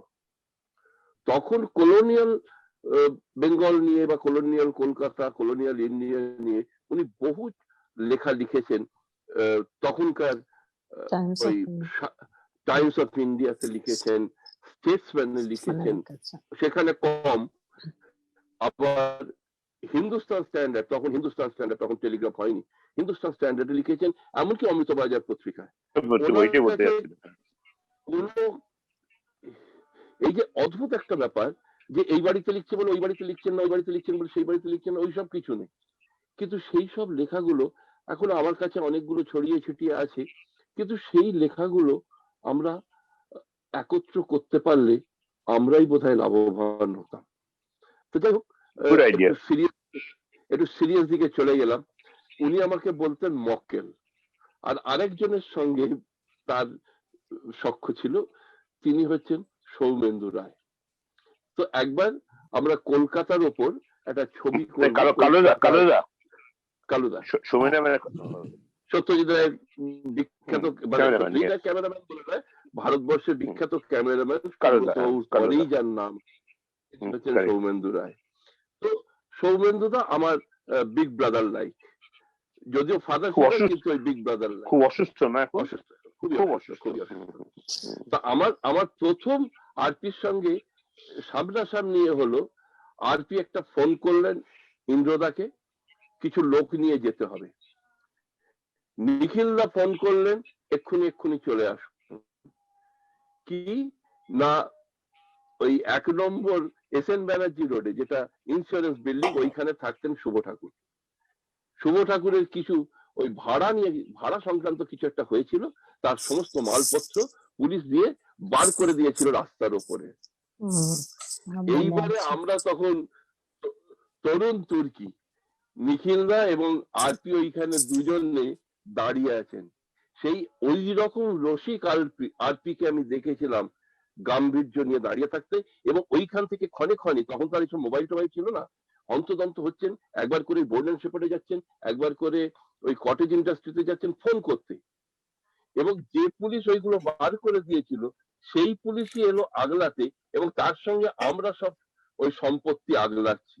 এবং সে অসাধারণ, মানে ওই সেই আগেকার দোয়াত, তারপরে পাখা, নানা রকম লাইটস, লাইটস, শুভ ঠাকুরের অসাধারণ সেইগুলো রাস্তায় ফুটপাতে পড়ে আছে, যেটা পরের দিন নিখিলদা তখন সংযুক্ত সম্পাদক ছিলেন আনন্দবাজারের, প্রথম পাতায় সেই একটা প্রতিবাদের মতো একটা তৈরি হলো, যে পুলিশ বাইরে বার করে দিয়েছিল পরের দিন সেই পুলিশ কোর্টের অর্ডারে আবার সব ওইখানে ঢুকিয়ে দিল। যাই হোক, সেই দেখেছিলাম রাগত আরপিকে, তারপর থেকে আর কোনোদিন রাগত আরপি আমি দেখিনি। আর আমি ওই যখন আমি এই যে ছবিটার কথা বললাম, সেটা ওই কলকাতার কথক নিয়ে এবং বাইজি নিয়ে একটা ছবি হবে, আমরা সবাই মিলে করছি, আমাদেরই এক বন্ধু তার প্রডিউসার, অতএব সেই ছিল ডিরেক্টর, সৌমেন্দুদা ক্যামেরাম্যান ছিল, আর তার সমস্ত যোগানটা আমি দিয়েছিলাম। তা উনি যখন আমরা গেলাম, আমাকে নিয়ে সৌমেন্দুদা গেলেন রেকি করতে, উনি একটা ইন্টারভিউ দেবেন, তখন বললেন যে আরে এই মক্কেল রয়েছে, তুমি আবার আমাকে কি জিজ্ঞেস করছো? আমি বললাম না না, আমি অনেক কিছু জানি না, যে আপনি আমাদেরকে একটু আলো দেবেন, এ করবেন। বললো দেখাও কি কি কি বলতে হবে, কি করেছো। তারপর দেখানো হলো, তুমি তো খুব খুশি, এবং উনি সেই থেকে আমার নামকরণ করলেন মক্কেল। তো সেই মক্কেল, আমি সেই ছবিটা হলো। এইবার কাজের কথা হচ্ছে, আচ্ছা তুমি গান করো, তুমি এইসব কি নিয়ে কাজ করো? তখন আমি মূলত গানের শিল্পী, ছোটখাটো কয়েকটা ডকুমেন্টও করেছি, দূরদর্শনের জন্য ছবিও করেছি, অমলদা জানেন, অমলদার সঙ্গে বিভিন্ন ফেস্টিভ্যালেও দেখা হয়েছে। তো যাই হোক, তখন আমাকে বললেন যে আচ্ছা গান ছবিটা হলো তুমি না, গানের কত নজগানের যাই হোক, তখন আমায় বললেন আচ্ছা তুমি যে গান দিয়ে কাজ করো, গানের কত পুরনো বই আছে? আর একদম সবচেয়ে পুরনো বই অডিও অডিও অডিও নো রাধামোহন সেনের সঙ্গীত তরঙ্গটা কোনোদিন দেখেছো? আমি বললাম হ্যাঁ দেখেছি। উনি হঠাৎ বললেন আসলে এই রাধামোহনের সঙ্গীত তরঙ্গটা 1820 সালে বেরিয়েছিল, প্রথম সঙ্গীতের বই। তার দীর্ঘদিন বাদে তারপরে যে বইটা 1862-তে কবিওয়ালার গীত, মানে কবিওয়ালাদের গান একটা সংকলন হয়েছিল। তো অবিশ্বাস্য ভাবে দুটো বই আমার কাছে ছিল। তো উনি বললেন তুমি রাধামোহনের সঙ্গীত তরঙ্গ দেখেছো? আর হ্যাঁ, কোথায় দেখেছো? আমিও দেখতে যাব। আর তাহলে তো আপনাকে আমার বাড়িতে আসতে হবে। উনি ফট করে সৌমেন্দুদাকে বললেন রায়, মক্কেল বলে কি হে? আমি আজ পর্যন্ত দেখিনি। ও বলছে ওর কাছে আছে, বলে ওর কাছে অনেক কিছুই আছে যা আমরা জানি না। এটা সৌমেন্দুদা উত্তর দিলেন। পঞ্চানন্তরের বাড়ি তখন না, পঞ্চায়েত 30 বি গড়িয়াহাট রোড। এবং আমি তখন বললাম যে আপনি যদি দেখতে চান আপনাকে আমি এনে দেখাবো। তখন ওনার সঙ্গে আপনি বলে সম্পর্ক ছিল। আপনি যদি দেখেন, না না প্রয়োজন আমার, দেখবো আমি যেটা জানি না, আমি যাব তোমার বাড়ি, তোমার যদি আপত্তি না থাকে। আমার কাছে এটা জীবনের একটা বড় শিক্ষা। যখন আমার প্রয়োজন, এখন আমি দেখেছি অনেক বয়স্ক, কেন সমবয়স্ক বা কোনো একটা চেয়ারে বসার ক্ষমতায়, মানে ক্ষমতাধারী একটা চেয়ারে বসে আছেন, তারা অনেক সময় আমাকে বলেছেন এটা একটু আমাকে একটু দেখিয়ে দিও তো, আমাকে একটু দেখিয়ে যেও তো।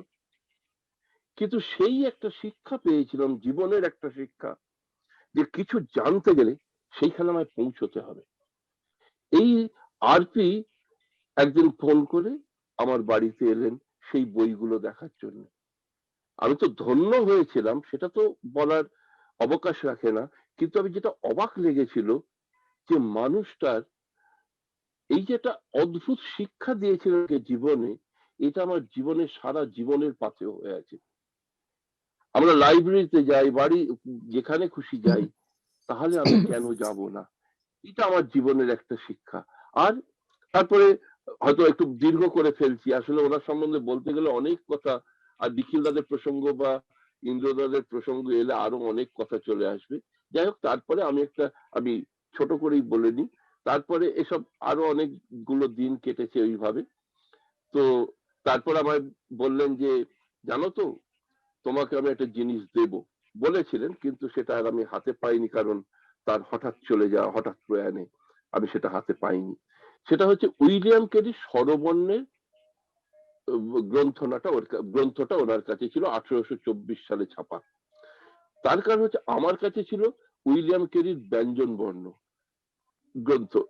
আসলে ওই অভিধানটা, উইলিয়াম কেরির ওই অভিধানটা 1824 এবং 25-এ প্রথমে স্বরবর্ণ, দ্বিতীয় ব্যঞ্জন বর্ণ, এইভাবে ছাপা হয়েছিল। অসাধারণ ছাপা। আমার কাছে ব্যঞ্জন বর্ণটা আছে।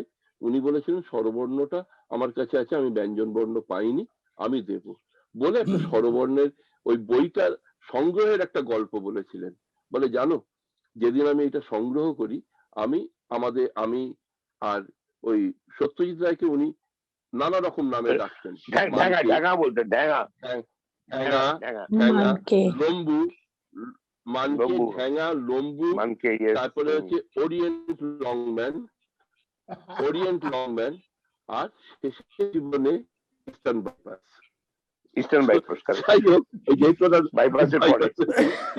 কিন্তু ওই দুটো নাম, ওই লাস্ট দুটো নাম, সরি আমি ইন্টারাপ্ট করছি, আমার বাবার ভীষণ আমার বাবার বন্ধু কালী সাধন দাশগুপ্ত, হরিসাধন দাশগুপ্ত, আমরা ছোট থেকে কালী সাধনকে কালী নামেই ডাকতাম, আমি আর গার্গী। আমরা কোনোদিন ওনাকে, আর আমাদের ছোটবেলা থেকে খুব, সরি আমি খুব, তো উনি নামটা দিয়েছিলেন। না সরি, আমি অন্য পথে অন্য মানে না আমি তো শুনেছি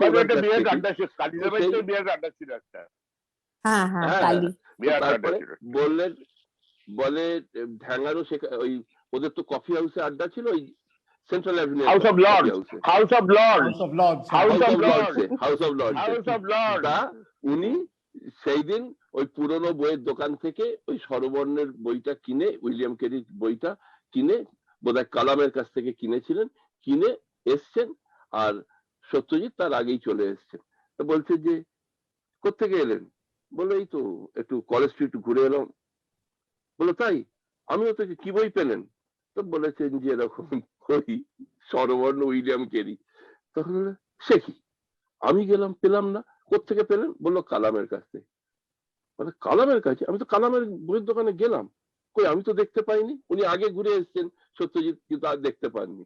তখন বলছেন সালা লম্বু তো ওপর দিয়ে চোখ চালিয়েছে, দেখি মালটা ছিল নিচে, সেই জন্য দেখতে পাইনি। এই হচ্ছে রাধাপ্রসাদ। এই রাধাপ্রসাদের এই আর একটা দুটো ঘটনা বলবো।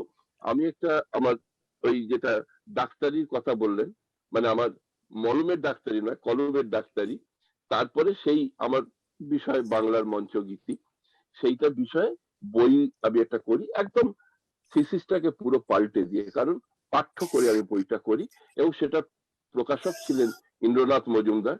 সেই সূত্রে উনি ওটা রাধাপ্রসাদকে দিয়েছিলেন একটা বই। তাই রাধাপ্রসাদ খালি বলতেন, তখন প্রায় শেষের দিক, তখন খালি বলতেন মক্কেলকে একদিন নিয়ে এসো, মক্কেলকে একদিন নিয়ে এসো। ইন্দ্রদা আমাকে প্রায় বলতেন যে তুমি একবার ওনার সঙ্গে দেখা করো। আমি তখন, উনি অসুস্থ শুনেছি বলে, আমি ইন্দ্রদাকে বললাম তুমি যেদিন যাবে চলো একসঙ্গে যাই। এইরকম হতে হতে বললো তাহলে তুই একদিন অপেক্ষা করো। স্থান কাল পাত্র যেদিন বেরোলো, সেই দিন সেই বইয়ের লট নিয়ে ইন্দ্রদার দোকানে আমি গেছি। ইন্দ্রদা বললো কি বাড়ি ফিরবে তো? হ্যাঁ।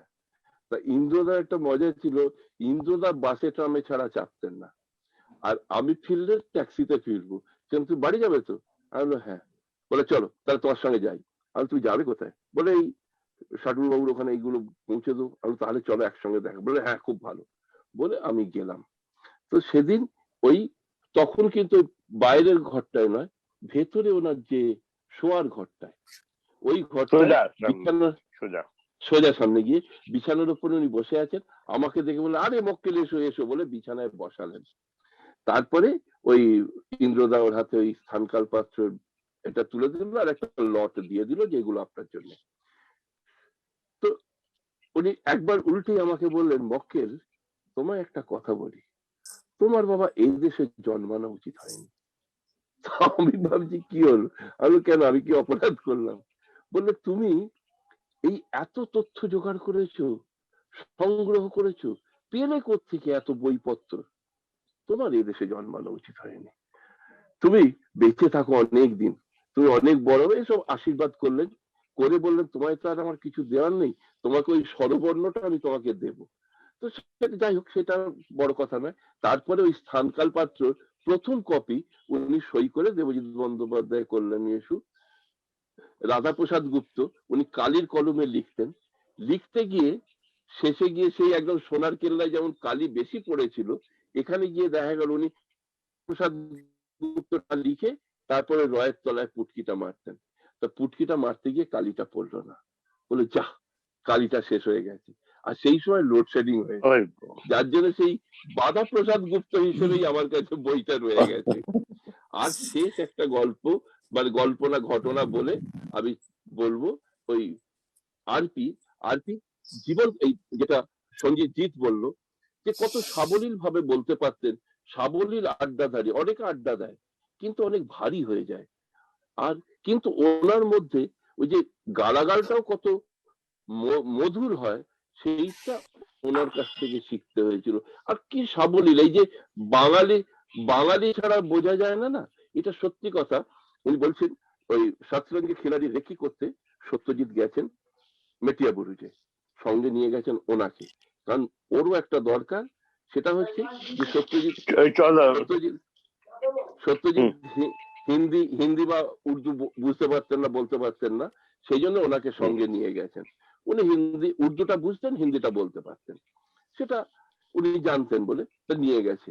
আর সত্যজিৎ গেছেন, রোববার দিন গেছেন, ওখানে ওই বাজার বসে, একটা হাট বসে, সেটাকে বাংলা বাজার বলে, সেইটাকে উনি কিভাবে করবেন সেইটা দেখার জন্য উনি সেদিন গেছেন। তো এবার সব বাজার টাজার ঘুরে হঠাৎ এসে দেখেন ওই মানে রডেতে একজন ল্যাঙ্গট বিক্রি করছে,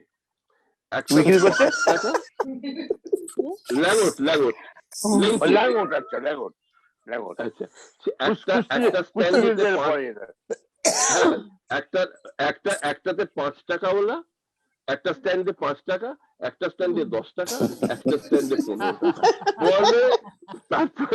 তারপরে হচ্ছে রাধাপ্রসাদ উবাচো বলে সালা লম্বু, নিজে দেখে দেখে ভাব যে এটা কেন হয়েছে, একই রকম দেখতে, নিজে তো জিজ্ঞেস করতে পারবে না। আর সালা বেম্ম তো ওইসবে যাবে।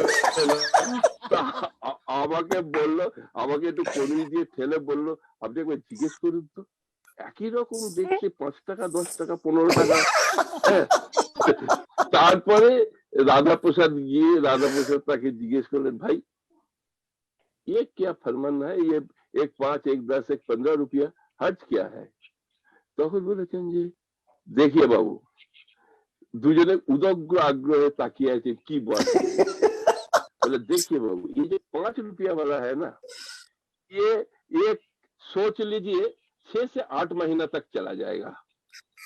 ये जो 10 रुपया वाला है करीब 1.5 बरस से 2 बरस तक चला जाएगा। और ये जो 15 रुपया वाला है ना, आपको गाल फट जाएगा लेकिन लेंटी नहीं फटेगा। তো এই হচ্ছে রাধাপ্রসাদ,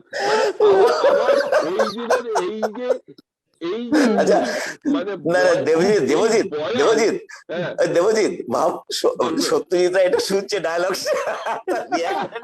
সত্যজিৎ বলে সালা লম্বু যেই শুনেছে লেংটি গাঁট ফাট যায়, ওর তো বেম্ম মেজাজে লেগেছে, ওর সঙ্গে সঙ্গে ঘাটটা ঘুরিয়ে নিয়েছে, নিয়ে তারপরে মুখটা ফিরিয়ে ফিক ফিক ফিক ফিক করে হাসছে।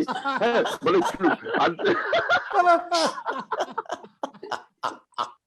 কিন্তু এই যে রাধাপ্রসাদের এই আরপির এই যে গল্প, এবং হবে না কেন, তার যে বহমানতা, জীবনের বহমানতা, বিপিন বিহারী গুপ্ত তার দাদু ছিলেন, যার লেখা পুরাতন প্রসঙ্গ, যিনি রামকমল ভট্টাচার্যেরও ইন্টারভিউ নিচ্ছেন, অমৃতলাল বসুরও ইন্টারভিউ নিচ্ছেন, আবার এদিকে রাধা মাধব করেরও ইন্টারভিউ নিচ্ছেন।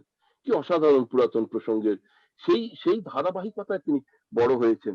এবং আমার সেই যেটা বললাম, এই যে আড্ডা পুরুষ যদি বলা হয় কাউকে, আড্ডাধারী না, আড্ডা পুরুষ, একদম মানে কত সাবলীল ভাবে উনি বলতে পারতেন। সেখানে বয়স বা কোনো এই যে বললো যে বাঙালির জীবনটা কি মাত্রা পেত, এটা সত্যি আমরা আজকে ভাবতেই পারি না। দেবজিৎ, তোমার এই কথাটা আমার ভীষণ ভালো লাগলো, আড্ডা পুরুষ। Excellent, excellent. এখানে দুটো জিনিস বলি, কয়েকজনের কথা উঠলো এখানে। এই দেবজিৎ যখন এটা দিচ্ছিল, দেবজিতের সঙ্গে আমার একটা অদ্ভুত কানেকশন আছে, অন্যান্য মানে এমনি কানেকশন ছাড়া একটা অদ্ভুত কানেকশন আছে। সেটা হচ্ছে যে সৌমেন্দু রায় দুটি বিবাহের তিনি হচ্ছেন উইটনেস, মানে কাগজে তিনি উইটনেস হিসেবে সই করেছেন, একটা দেবজিতের আর একটা আমার। কাজেই দেখা গেল যে আমরা দুজনে একই উইটনেসের ইয়েতে আমরা ফেসে আছি একদম। কালীপ্রসাদ গুপ্তর যে কথাটা উঠলো, আমি যখন কলেজ আমলে থিয়েটার করি, তখন আমার থিয়েটারের গ্রুপে অনেকে ছিলেন যারা ওই মানে হরিদার ভাগ্নি ইত্যাদি। তো তখন শোনা গেছিল যে কালীপ্রসাদ গুপ্ত নাকি ট্রান্সেন্ডেন্টাল মেডিটেশন করতেন মাঝে মাঝে। কালীসাধন দাশগুপ্ত, সরি, হ্যাঁ, কালীসাধন দাশগুপ্ত নাকি ওই মেডিটেশন করতেন। এবং তিনি নাকি একটি ছড়া লিখেছিলেন। ছড়াটা ছিল যে I do TM at AM and PM. My breathing is fine, my blood alkaline. এই নাকি উনি থেকেই বলতেন I do TM at AM and PM. যাই হোক, সো আরেকটা কথা হচ্ছে এই যে শুভ ঠাকুরের কথাটা উঠলো, দুটো জিনিস। একদিন আমাকে পাঠিয়েছেন উনি শুভ ঠাকুরের কাছে, তখন ওই রাসেল স্ট্রিটে ওই বেঙ্গল ক্লাবের পাশে একটা পুরনো কলোনিয়াল বাড়িতে, যেখানে সুমন এক্সচেঞ্জ যেখানে সেখানে গিয়ে শুভ ঠাকুরের দোয়াতের কালেকশন দেখেছিলাম। আর ঝাল লাইট ভেতরে দেখি শুভ ঠাকুর কারোর ওপরে রেগে গিয়ে হয়তো, বাড়িটা তো এমনি সেই মানে কলোনিয়াল দরজা বিশাল, দাঁড়িয়ে আছে বাইরে, ভেতরে উনি কাকে আগা পাঁচতলা গালাগাল দিচ্ছেন, মানে যা মুখে আসছে বলে যাচ্ছেন। আর আমরা বাইরে, আমিও ঠকঠক করে কাঁপছি যে এখন ওনার কাছে যাব কি যাব না। তারপর যখন নাই বললাম যে কি আর হবে, এসেছি যখন যেতে হবে। ও ক্ল্যারিয়ন থেকে চেক নিয়ে গেছিলাম ওই কালীঘাট পটের ইয়েটা করার জন্য, ওই যে পেমেন্টটা করার জন্য ওই কালীঘাট পটে। তো যখন দেখলাম ওনার এই সেই ওই ইয়ে থামলো, ঝড় থামলো, আমি ভয় ভয় বেল বাজালাম। উনি খুললেন, আমি খালি বললাম আপনার জন্য চেক এনেছি। তিনি বলেন বাইরে দাঁড়িয়ে আছো কেন, ভেতরে এসো। মানে তখন তো ওই মানে হাতে গরম চেক না, তখন সব রাগ টাক কার উপরে ছিল, মানে সে গেল। কিন্তু প্রশ্ন হচ্ছে যে শুভ ঠাকুরের কালেকশনটা গেল কোথায়, এটা একটা প্রশ্ন। ওই যে কালেকশন, এই প্রসঙ্গে আমার একটা বক্তব্য আছে, রাধা প্রসাদেরই বক্তব্য। শুভ ঠাকুরের যে জব্বা টব্বা পরে আসতো না, প্রায় আমি দেখতাম বাড়িতে সে হচ্ছে। একদিন আমি মেজমাকে জিজ্ঞেস করলাম, এত জব্বা পরেন কেন উনি? বলে তুলে দেখো, কোথাকার পুতুল, কোথাকার ঘোড়া, কোথাকার দিয়ে তলায় আছে, ওর জব্বার নিচে অনেক পকেট আছে, জানো তো, সব পড়া আছে। আমি বললাম কেন? বলে কিচ্ছু না, ওটা নিয়ে একটা ধরো দোকান থেকে পুতুল কিনে নিল, নিয়ে হলুদ আর কিসব দই টই মাখিয়ে গর্ত করে পুঁতে দেয়, পুঁতে দিয়ে 15 দিন পরে তুলে নিয়ে এক সাহেবের কাছে গিয়ে বলে 200 years old in Bengal art। এইটা বললে আমার আজকেরই একটা কথা মনে পড়ে গেল। উনি একসময় শুভ ঠাকুরের খুব পয়সার দরকার করেছেন কি, ওই যে আমাদের বড় বড় লোহার তালা হতো, সেই লোহার তালা ওই এসএন ম্যাজি রোডের বাড়ির পেছনে পুঁতেছে গোটা চারপাশে। পুঁতে বাড়ির কিন্তু যত কাজের লোক সবাইকে বলেছে ওইখানে শুশু করতে। এটা আর কি বলেছেন, ওইখানে শুশু করতে কিভাবে পুরনো হয়। আর ওই লোহাগুলোতে সেই ইয়ে ধরে যেত, মরছে সবুজ হয়ে যেত। শুশুর অ্যাসিড থেকে একটা অদ্ভুত তারপরে এইটাকে পরিষ্কার করে ওই আধা তামা আধা রং হয়ে যেত, সেইগুলোকে ওই 500 বছর 1000 বছর তালা বলে রাজা নবাবদের তালা বলে বেঁচে। সিরাজউদ্দৌলার তালা, ওটা সিরাজউদ্দৌলা বলছে মুর্শিদাবাদ থেকে নিয়ে আসা সিরাজউদ্দৌলার তালা, বলা যায় না। শুভ ঠাকুরের আমার কাছে অবাক লাগে এই যে, হ্যাঁ না শুভ ঠাকুরের ওই যে পাইপ গুলো ছিল, অত সুন্দর সুন্দর পাইপ ছিল, দোয়াত গুলো ছিল, সেগুলো কোথায় গেল, সত্যি কোথায় চলে গেল? শোন, ঝাড়া ছেড়ে দিয়েছে, ছেড়ে দিয়েছে। ওর ছেলে একজন আছে, না মেয়ে মারা গেছে, পুতুদি মারা গেছে, ছিল। আচ্ছা আচ্ছা। কিন্তু দুই ছেলে আছে, বিদেশে থাকতো। হ্যাঁ কানাডায় থাকতো, কিন্তু দুই ছেলে আছে, সুন্দরম আর সিদ্ধার্থ। কিন্তু আমার মনে হয় ওর সব কাজ টাজ সুন্দরমই দেখছে, মনে আমি যা শুনেছিলাম।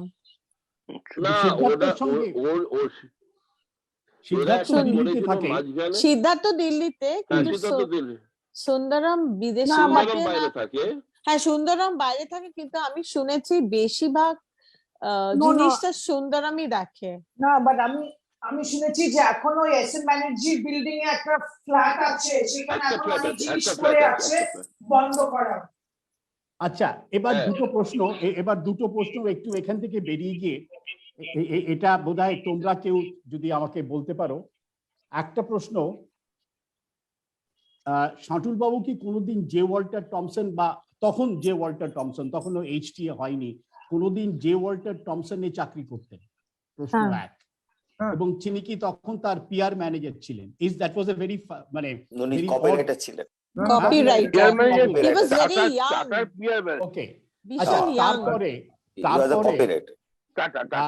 এই যে প্রথম পথের পাঁচালীর যে প্রিন্ট গিয়েছিল ওই সেই রাত্রির বেলা তৈরি করে, যেখানে মানিকবাবু সেই ইয়ের কাউন্টারেই ঘুমিয়ে পড়েছিলেন ওই প্যান অ্যামের অফিসে, there were some people who went with him from ওই ছবি করোনা, এটা হচ্ছে ওই নিউ ইয়র্কের জন্য প্রথম পথের পাঁচালীর প্রিন্ট, যেটা সেই রাতারাতি মানে কাঁচি দিয়ে কেটে হাতে জুড়ে প্রায় তৈরি করে পাঠানো হয়েছিল। তার সঙ্গে কি সেই সময় আরপি ছিলেন? এটা কেউ বলতে পারে? এটা আমি বলতে পারবো না, এটা আমি জানি না। এটা সত্যি কথা বলতে পথের পাঁচালীর ইতিহাসটা আমাকে পিসি মাথুর বলেছিলেন। পিসি মাথুর তখন ডাইরেক্টর ইনফরমেশন ছিলেন। পথের পাঁচালী ফান্ডিংটা বিধান রায় জোগাড় করে দিয়েছেন পিডব্লিউ ডিপার্টমেন্ট। সে অদ্ভুত কথা। কি বললি? পিডব্লিউ ডিপার্টমেন্ট থেকে বিধান রায় জিজ্ঞেস করলেন যেরকম থেকে করে দেবে, যখন আসে তোরা পিডব্লিউ কে বলে দাও, পিডব্লিউ ফান্ড থেকে দিয়ে দেবে।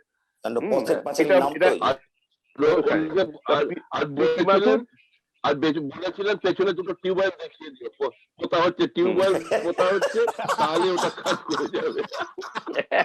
এবং এইটা উনি এটা দিয়েও ছিলেন তখন ওই বিধান রায়ের বান্ধবী বেলা মিত্রের অনুরোধে। বেলা মিত্র এক সময় সুপ্রভা রায়ের বান্ধবী ছিলেন, যিনি অমিত মিত্রর মা, সেই সূত্রে উনি পেয়েছিলেন আর কি। আমি রাধা প্রসাদের রোম্যান্সের গল্প বলবো, সেটা তোমরা কেউ ভাবতেই পারবে না, সেটা আমি বলবো। আমার ওয়াল্টার টমসন যখন প্রশ্ন উঠলো, হ্যাঁ আমার আরপি কাকু তো ওয়াল্টার টমসনে কাজও করতেন কপি, এবং আমাকে একদিন বলেছিলেন যে সেই সময় অন্য বিজ্ঞাপন সংস্থার তুলনায় ওয়াল্টার টমসনের কপিগুলো একটু লম্বাটে হতো, একটু বড় হতো, মানে বিজ্ঞাপনটা ওয়াজ কপি হেভি। বিজ্ঞাপনের কথায় আর ইট ওয়াজ কপি হেভি। বেশ। তো সনৎ লাহিড়ির এক মামা ছিল, তার নাম ছিল ডানলাপের সনৎ লাহিড়ির মামা, তার এক মামা ছিল সুমামা। তো আরপি কাকুও তাকে সুমামা বলেই ডাকতেন, কেন সনৎ লাহিড়ির মামা বলে। একদিন নাকি একটা লোক 4 দিস্তা কাগজ নিয়ে ওয়াল্টার টমসনের অফিস থেকে বেরোচ্ছে, আর সুমামা ঢুকছে। সুমামা আরপিকে একটা আঙুল দেখিয়ে বলল কপি হবে। 4 দিস্তা কাগজ নাকি একটা বিজ্ঞাপনের কপি। মানে এই যে একটা এজেন্সির একটা স্টাইল, সেইটাকে নিয়ে ব্যঙ্গ করা, সেটা নিজের এজেন্সি, সেই এজেন্সি এবং সেটাকে নিয়ে ব্যঙ্গ করা, সেটা কোথাও, এবং নিজেকে নিয়ে ব্যঙ্গ করা, সেটা আরপি কাকুর কোথাও কোনো অসুবিধা হতো না। যে আমরা তো অধিকাংশ ক্ষেত্রে কি করি, আমরা একটা লোককে খুঁজে পেয়ে বের করি, তাকে নিয়ে ব্যঙ্গটা করি, কিন্তু আরপি কাকুর সেই ক্ষমতাটাও ছিল যে নিজেকে নিয়ে ব্যঙ্গ করা আর কি, to make fun of oneself. In fact বুলাই যখন হরিদার কথা বললো, হরিশরণ দাশগুপ্ত, আমার এটা ছাত্রদের থেকে শোনা, হরিদা ডকুমেন্টারি তখন করছেন, খুব নাম করা ডকুমেন্টারি ফিল্ম মেকার। শাটুলদা হরিদাকে টাটার উপর, স্টিলের উপর একটা ছবি করার দিয়েছেন, টাটা নিয়েও সেটা করেছিল, এবং অ্যাস্ট্রোনমিক্যাল বাজেট। সেই যুগের বাজেট শুনে তোমাদের মাথা খারাপ হয়ে যাবে, ভাবতে পারবে না, কারণ সমস্ত কিছু স্পেশাল ইকুইপমেন্ট কেনা হয়েছিল, special camera, special equipment in those days. ওই ছবিটা Story of Steel, Story of Steel, হ্যাঁ, ওটার ক্যামেরাম্যান ছিল Claude Renoir, Claude Renoir cameraman ছিল, হরিদা ডিরেক্টর ছিলেন। আর ওই ছবিটার হরিদা বাজেটের একটা বড় কারণ হলো কেন ছবিটা লন্ডনে প্রসেস হয়েছিল সেই জন্য। ছবি এত মূল্যবান ছবি, তখন রাধাপ্রসাদের উপর দায়িত্ব পড়েছে ওটা নিয়ে জামশেদপুর যাওয়ার। হ্যাঁ, তখন বোধহয় দিলীপ মুখার্জি ছিলেন শিকার বাবা, এবং সেই সময় মণিমামি ছিলেন দিলীপ মুখার্জির সেক্রেটারি। তো মণিমামি তো অসাধারণ সুন্দরী, ওই রকম এক রূপসী ঝকঝকে মহিলা, ওরম তার ডিগনিটি, ওরম তার হাঁটা চলা, কথাবার্তা রাধাপ্রসাদের ভীষণ পছন্দ হয়ে গেছিল। তারা সব রাধাপ্রসাদ একটু উকি টুকি মারতেন, দিলীপ মুখার্জিটা খুব ভালো করে লক্ষ্য করতেন যে রাধাপ্রসাদের মনে ধরেছে। তো রাধাপ্রসাদকে উনি দায়িত্ব দিলেন সেই ফিল্ম নিয়ে, কারণ ওখানে জিআরডি টাটা দেখবে ফিল্মটা দেখানো, অত্যন্ত গুরুত্বপূর্ণ ব্যাপার যে রাধাপ্রসাদ তুমি এটা যাও, কিন্তু সঙ্গে মণিমামিকেও পাঠিয়ে দিলেন। কি কাজে ভগবান জানে, কোনো কাজ ফাজ ছিল না। রাধাপ্রসাদ আর মণিমামি সারা রাত ট্রাভেল করেছে ট্রেনে, ভোরবেলা পৌঁছেছে জামশেদপুরে। পৌঁছে দুজনে এতই মশগুল যে দুজনে নেমে গেছে, আর ফিল্মের সব ক্যান্সেল গুলো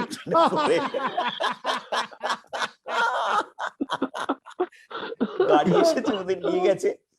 যখন অফিসে পৌঁছেছে বলেছিল ফিল্ম কোথায়, এই সব এইরকম রোমান্টিক ছিল রাধাপ্রসাদ, তোমরা জানো না। তারপরে সঙ্গে সঙ্গে টাটা থেকে ফোন করে ট্রেনকে ফলো করে সেখানে কোথায় থামবে, সেখান থেকে ক্যান নিয়ে আসা হয়েছে, ওটা দেখানো হবে বলে। এই ব্যাপারটা রাধাপ্রসাদের জীবনের যে একটা অসাধারণ একটা দিক, এটা কিন্তু আমরা কেউ তুলে ধরিনি আজ কোথাও কোথাও। ঠিক তাই,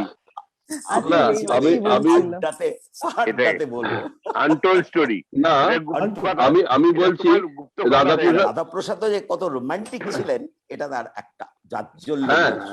না, আরেকটা কথা বলি, রাধাপ্রসাদ কত সিরিয়াস ছিলেন। আমি একটা ছোট্ট, এটা আমি যা বলছি আমার যা দেখেছি, রাধাপ্রসাদ বই ছিল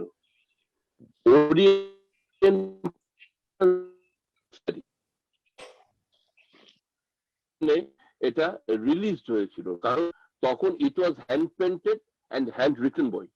এটা ওনাকে জোড়া গির্জার কাছে একটা স্থানকালপত্র, এই ঘটনাটাও আছে। ওই জোড়া গির্জার কাছে একজন পুরনো পুস্তক বিক্রেতা ছিল নিতাই বলে, সে ওকে বেঁচেছিল, নিতাই বোধহয় তার নামটা। এটা 5-এর দশকের শেষ বা 6-এর দশকের গোড়ায় এই বইটা উনি কিনেছিলেন 5,000 টাকা দিয়ে। মাই গড। আচ্ছা, এটা বললাম এই কারণে দামটার কথা। আচ্ছা, এবং আচ্ছা সেই বই উনি শেষের দিকে কিছু বই নষ্ট হয়ে যাবে বলে উনি ছেড়ে দেন অন রিকোয়েস্ট। সেটা এই বইটা এবং এর সঙ্গে একটা ছোট্ট বই, এই দুটো বই একসঙ্গে কেনেন এই ম্যাপিমিন কোম্পানির জৈন, যিনি মালিক ছিলেন জৈন বলে, তিনি কিনতে আসেন। ডিলার ছিলেন ইন্দ্রদা। 50,000 টাকায় ওই দুটো বই একসঙ্গে বিক্রি হয়, উনি ছেড়ে দেন, এবং ডিলার রেট হিসেবে ইন্দ্রদা পান 5,000 টাকা, 10%। কিন্তু বইটা হ্যান্ড ওভার করার আগে হঠাৎ, এটা আমি ইন্দ্রদার কাছে শুনেছি, হঠাৎ উনি ওই জৈনকে ওই কফি টফি খাওয়াচ্ছেন, আর বইটা দেওয়ার আগে বললেন, দুটো পাতায় ট্যাগ দিয়েছেন। এই ওরিয়েন্টাল সিনারিটা হচ্ছে সেই মানে পুরনো আমলে প্রাচ্যেতে যত রকম ইতিহাসের দিক বিদিক ছিল সেইগুলোর ন্যারেটিভ এবং তার সঙ্গে সঙ্গে ইলাস্ট্রেশনস। এর মধ্যে আর এটা হচ্ছে এই ট্যাবলয়েড টাইপের বইটা, এর দুটো করে পাতা একসঙ্গে খোলে এবং সেই দুটো পাতায় একটাতে মিউজিক নিয়েও দুটো পাতা ছিল। ওইখানে হ্যান্ড ওভার করার আগে উনি বললেন আমি হ্যান্ড ওভার একটু পরে করছি, ইন্দ্রবাবু একটা কাজ করুন তো। এটা আমি বলছি মিড 90s বা আর্লি 90s। তখনও কলকাতায় একমাত্র ক্যাপ মাইক্রোগ্রাফিক্সে কালার জেরক্স হতো, আর কোথাও হতো না। তখন ওদের ওই রেনি পার্কে একটা দোকান একদম।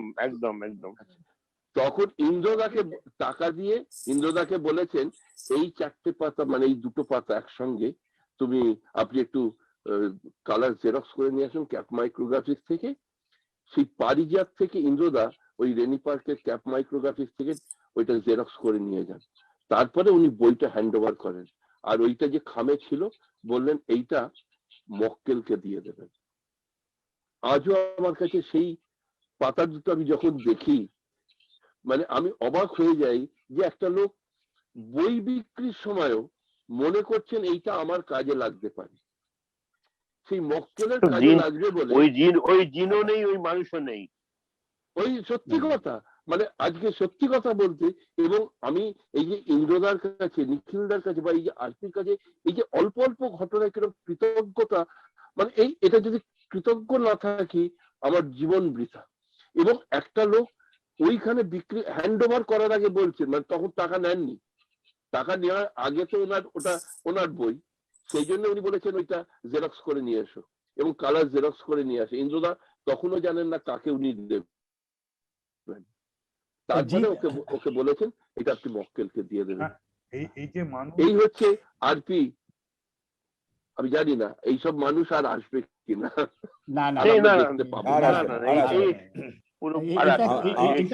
সময় পাল্টে গেছে। আমি দেশের লেখায় লিখে দিয়েছি যে আরপি হয়তো অনেক মানুষ আসবেন, আরপি গুপ্তার দুটো আসবেন না। না প্রশ্নই ওঠে না। না আসবে না।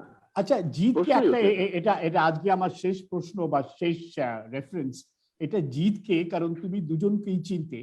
একজন হচ্ছেন মানে যাকে আমি সনদ জেঠু বলে ডাকতাম, সনদ লাহিড়ী, আর সনদ লাহিড়ী, সনদ জেঠু আর শাটুল বাবু।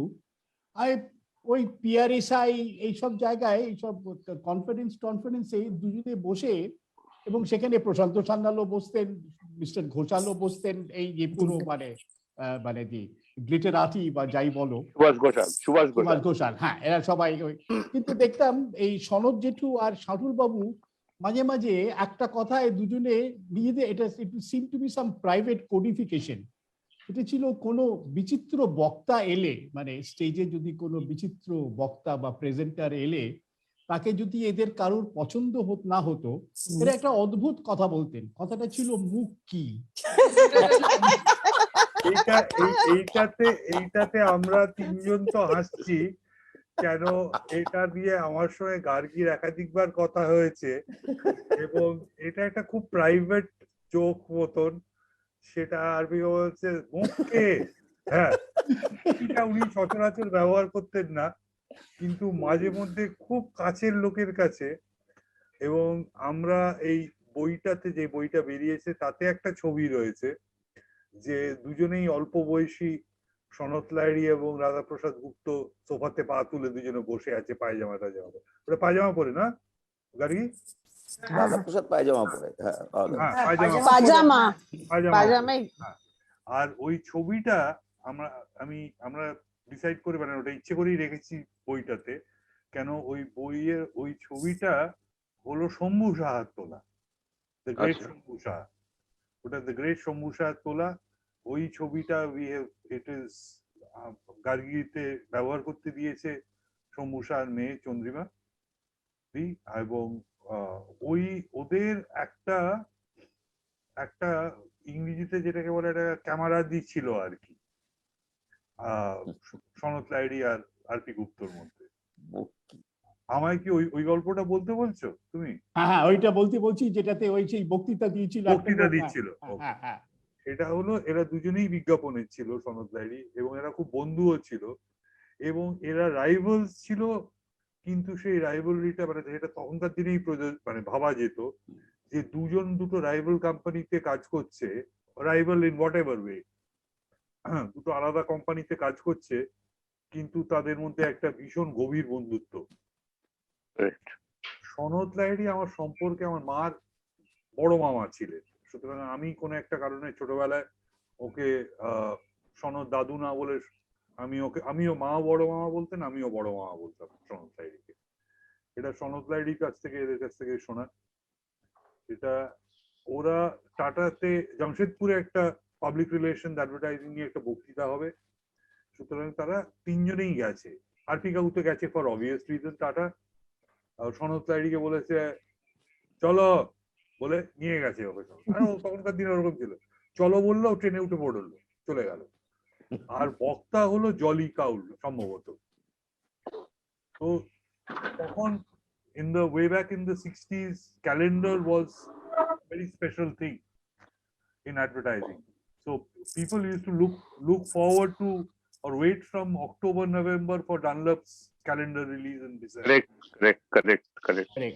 তো সেই সব হচ্ছে। তো জলি কাউল আমার মনে হয় সে বছর ক্যালেন্ডারে একটা প্রথম পাতায় ছবি ছিল ডানলপের ক্যালেন্ডারে, একটা চিতা আফ্রিকাতে দৌড়চ্ছে। তো উনি বলতে শুরু করলেন, তিনি বক্তা ছিলেন, যে আমার মনে হয় ওটা Jolly Kaul, may or may not be true, I may or may not be correct with this information. তো উনি বলতে শুরু করলেন আফ্রিকা নিয়ে, যে কেন একটা টায়ারের ক্যালেন্ডারে চিতার ছবি, সেটাকে বললেন যে it denotes speed, distance, this and that, এইসব হলেন। সেইখান থেকে উনি আফ্রিকায় চলে গেলেন, আফ্রিকা নিয়ে বললেন 30 সেকেন্ড। তারপরে নেক্সট 1 মিনিট উনি ইউরোপিয়ান সিভিলাইজেশনে চলে গেলেন। তারপরে উনি সেখান থেকে আবার এই কথা সে কথা হতে হতে যে এখন জাপান কিরকম is the new rising power which it was in the 60s, সেইখানে চলে গেছেন। তো উনি 5 মিনিটে 7টা জায়গায় টপকে গেছেন। আর আপনারা যারা সনৎ লাহিড়ীকে দেখেছেন অথবা চিনতেন, তারা জানেন উনি একটা 6 ফিট প্লাস একজন ভদ্রলোক ছিলেন। একদম কারেক্ট। আর ওরা দুজন অডিটোরিয়ামে থাকতেন, কতবার বাড়িতে গেছি। ওরা দুজনে পাশাপাশি দাঁড়িয়ে আছে, আরপি কাকু আর সনৎ লাহিড়ী।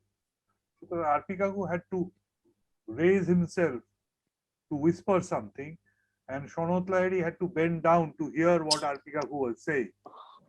আরপি কাকু just said 2 words about the last 7 minutes, যেখানে 5 মিনিটে 7টা টপিক টপকে উনি চলে যাচ্ছেন বিভিন্ন জায়গায়। আরপি কাকু খালি বললো, ফিরতে পারবে তো?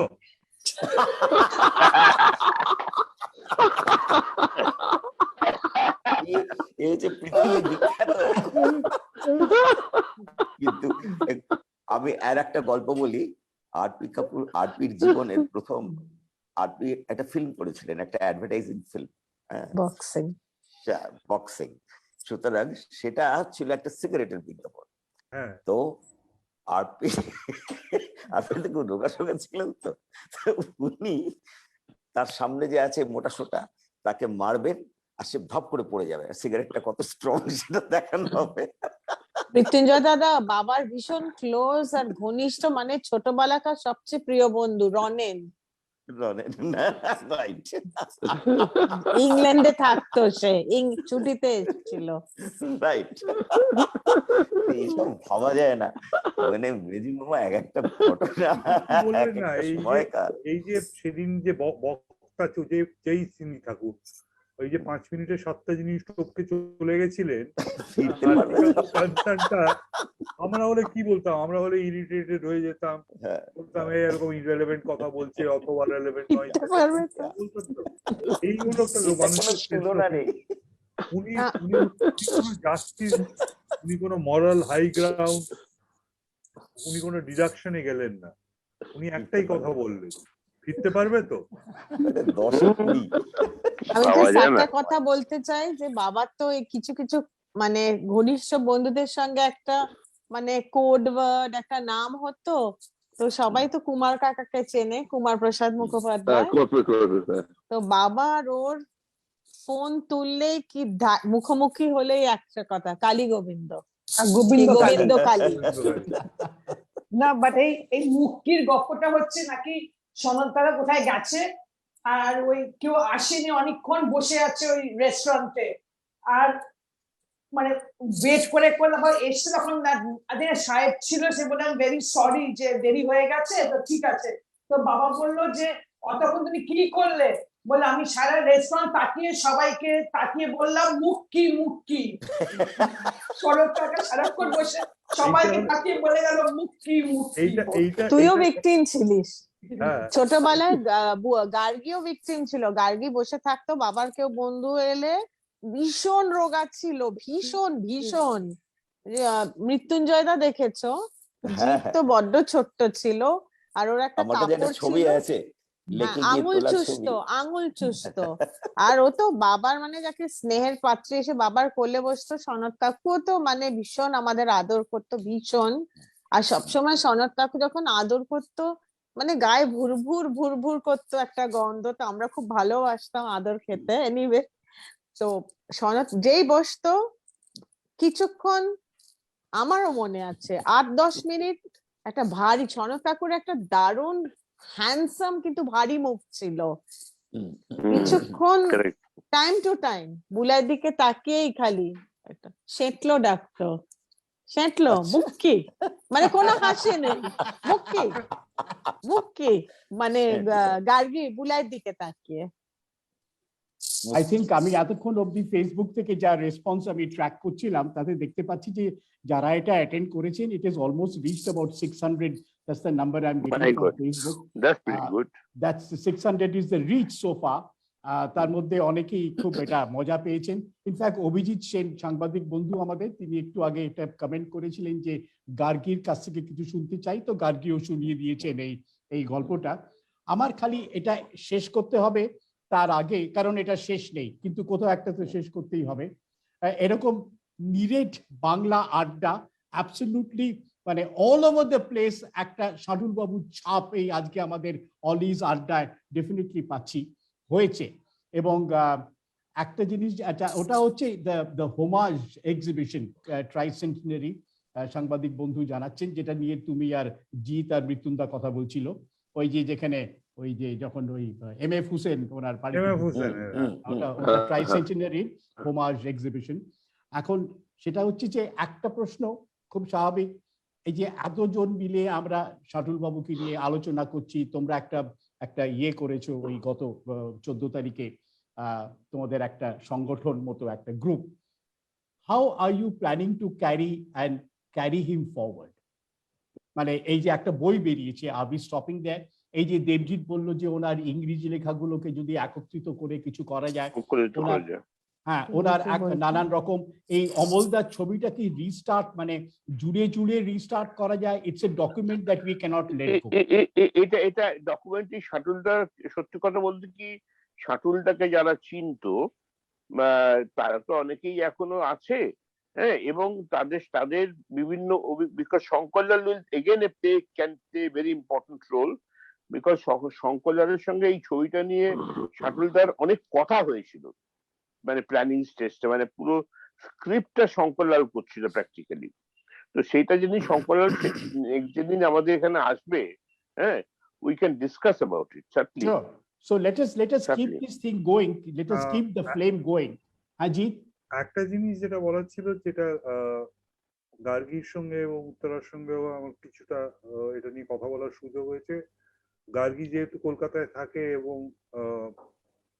ওর পক্ষে এটা ওর সুবিধে হয়েছে কলকাতায় থাকার দরুন, উত্তরার বাইরে থাকে বলে, অল্প দিনের জন্য আসে বলে, ও অনেকগুলো ইংরেজি লেখা একত্র করেছে গার্গি, সেটা খুব একটা ভালো কথা। এবং this is great, congratulations Gargi. আসল ফাইলটা হাওয়া হয়ে গেছে, দ্যাট ইজ, কিন্তু যেটা হাওয়া হয়ে গেছে অমলদার ছবির মতো সেটা নিয়ে কথা বলে তো লাভ নেই, যেটা আছে সেটা নিয়ে কথা বলাটা। তো এবং সেটাই করা যাক, সেটাই I think all of us, আমি need অল্প to অল্প come করে together. সেই ইংরেজি লেখাগুলো খুবই অল্প, এই 30-35টা লেখা আমি সেগুলো স্ক্যান করে গার্গিকে পাঠিয়েছি, সুতরাং সেটা আমাদের সবার কাছেই থাকবে। এবং গার্গি ভাবছে এবং উত্তরাও ভাবছে যে পরবর্তীকালে এটা থেকে নিয়ে যদি একটা ইংরেজি বই করা যায়। অবশ্যই, হ্যাঁ। অবশ্যই। এটা শাটুলদা আমার মনে হয় যেটা আমার মনে হয় এই ওরা দুই কন্যায় যদি একটা ইংরেজি বই করে সেটা খুব ভালো হবে। আর কেন- সেটাতেও যদি বাবাকে যারা খুব ভালোবাসে, যারা খুব ভালো চিনতো, যারা বাংলায় লেখেনি, তারা যদি কিছু লিখতে চায় ইংরেজিতে, সেটাও অ্যাড করা যায়। বুবাই শুধু সেটা কেন রে, যারা বিদেশে আছে, হ্যাঁ, হ্যাঁ। বাবার সঙ্গে হুম, পরিচয় হুম। হয়েছে, তাদের হ্যাঁ। কাছ থেকে লেখা নেওয়া যেতে পারে। এটা তাই তো বিরাট বলছি collection। মৃত্যুঞ্জয় দা, মানে হ্যাঁ, বাবা হ্যাঁ, যার খুব excellent collection. ঘনিষ্ঠ, যারা বাবাকে Yes, ভীষণ ভালোবাসে, বাসে, তাদের বাসে বল বাসে না, হুম, বাসে, তাদের সঙ্গে যোগাযোগ করে তারা খুব মানে আগ্রহ করেই Of করে course. দেবে, এটা আমার মনে হয়। আর এইটা করতে এটা গিয়ে আমার যদি- মনে হয় হুম। আমি একটা কথা বলি হ্যাঁ, হ্যাঁ, হ্যাঁ, হ্যাঁ, কমলদা, হ্যাঁ। এই কম্পাইলেশন এই বইটা যে তৈরি কথা হচ্ছে তো সময় সাপেক্ষ, তো এটা যদি আমরা কনক্লুডিং প্রোগ্রাম হিসেবে রাখি 100 বছরের যেটা শেষ, মানে যেটা আমরা এটা তো কার্টুন রেজাল্ট হচ্ছে, হুম, হ্যাঁ, হুম। সেইটা that will be very interesting thing, you know. না, না, এটা definitely. করতেও সময় যাবে। এখন এই সব যুগে, এই কোভিড টার্মে এটা করতেও সময় যাবে, সেই জন্য আস্তে আস্তে করাটা শুরু করে দিয়ে Exactly. সেটাই আর এটা করতে গেলে মানে আমাদের এই যে অলিজ বিজ্ঞাপনী বৈঠক বা অলিজ অ্যাডভার্টাইজিং রাউন্ড টেবিল, আমাদের যতটা কিছু আমাদের তরফ থেকে করা দরকার, will be very happy to আমার কাম মনে হয় ফরওয়ার্ড। আমি যদি on the behalf of the two daughters যদি একটা কথা বলি আর কি, সেটা বল না। হলো আমরা যদি সবাইকে রিকোয়েস্ট করি, কেন দেখো আমাদের তো কোনো সেন্স অফ আর্কাইভিং নেই অ্যাজ এ নেশন, ঠিকই অ্যাজ এ নেশন বলছি আমি এখানে কাউকে দোষারোপ করছি না, হ্যাঁ, Absolutely right.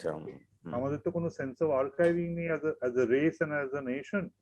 সেইখানে আমাদের যদি আপনাদের সংস্থাটা আমাদের এই কাজটাতে, আমাদের সবাই কাজটাতে, আমাদের মানে আমি বলছি না যে আমাদের এই সবাই কাজে হেল্প করতে পারে, if they can lead us to this articles.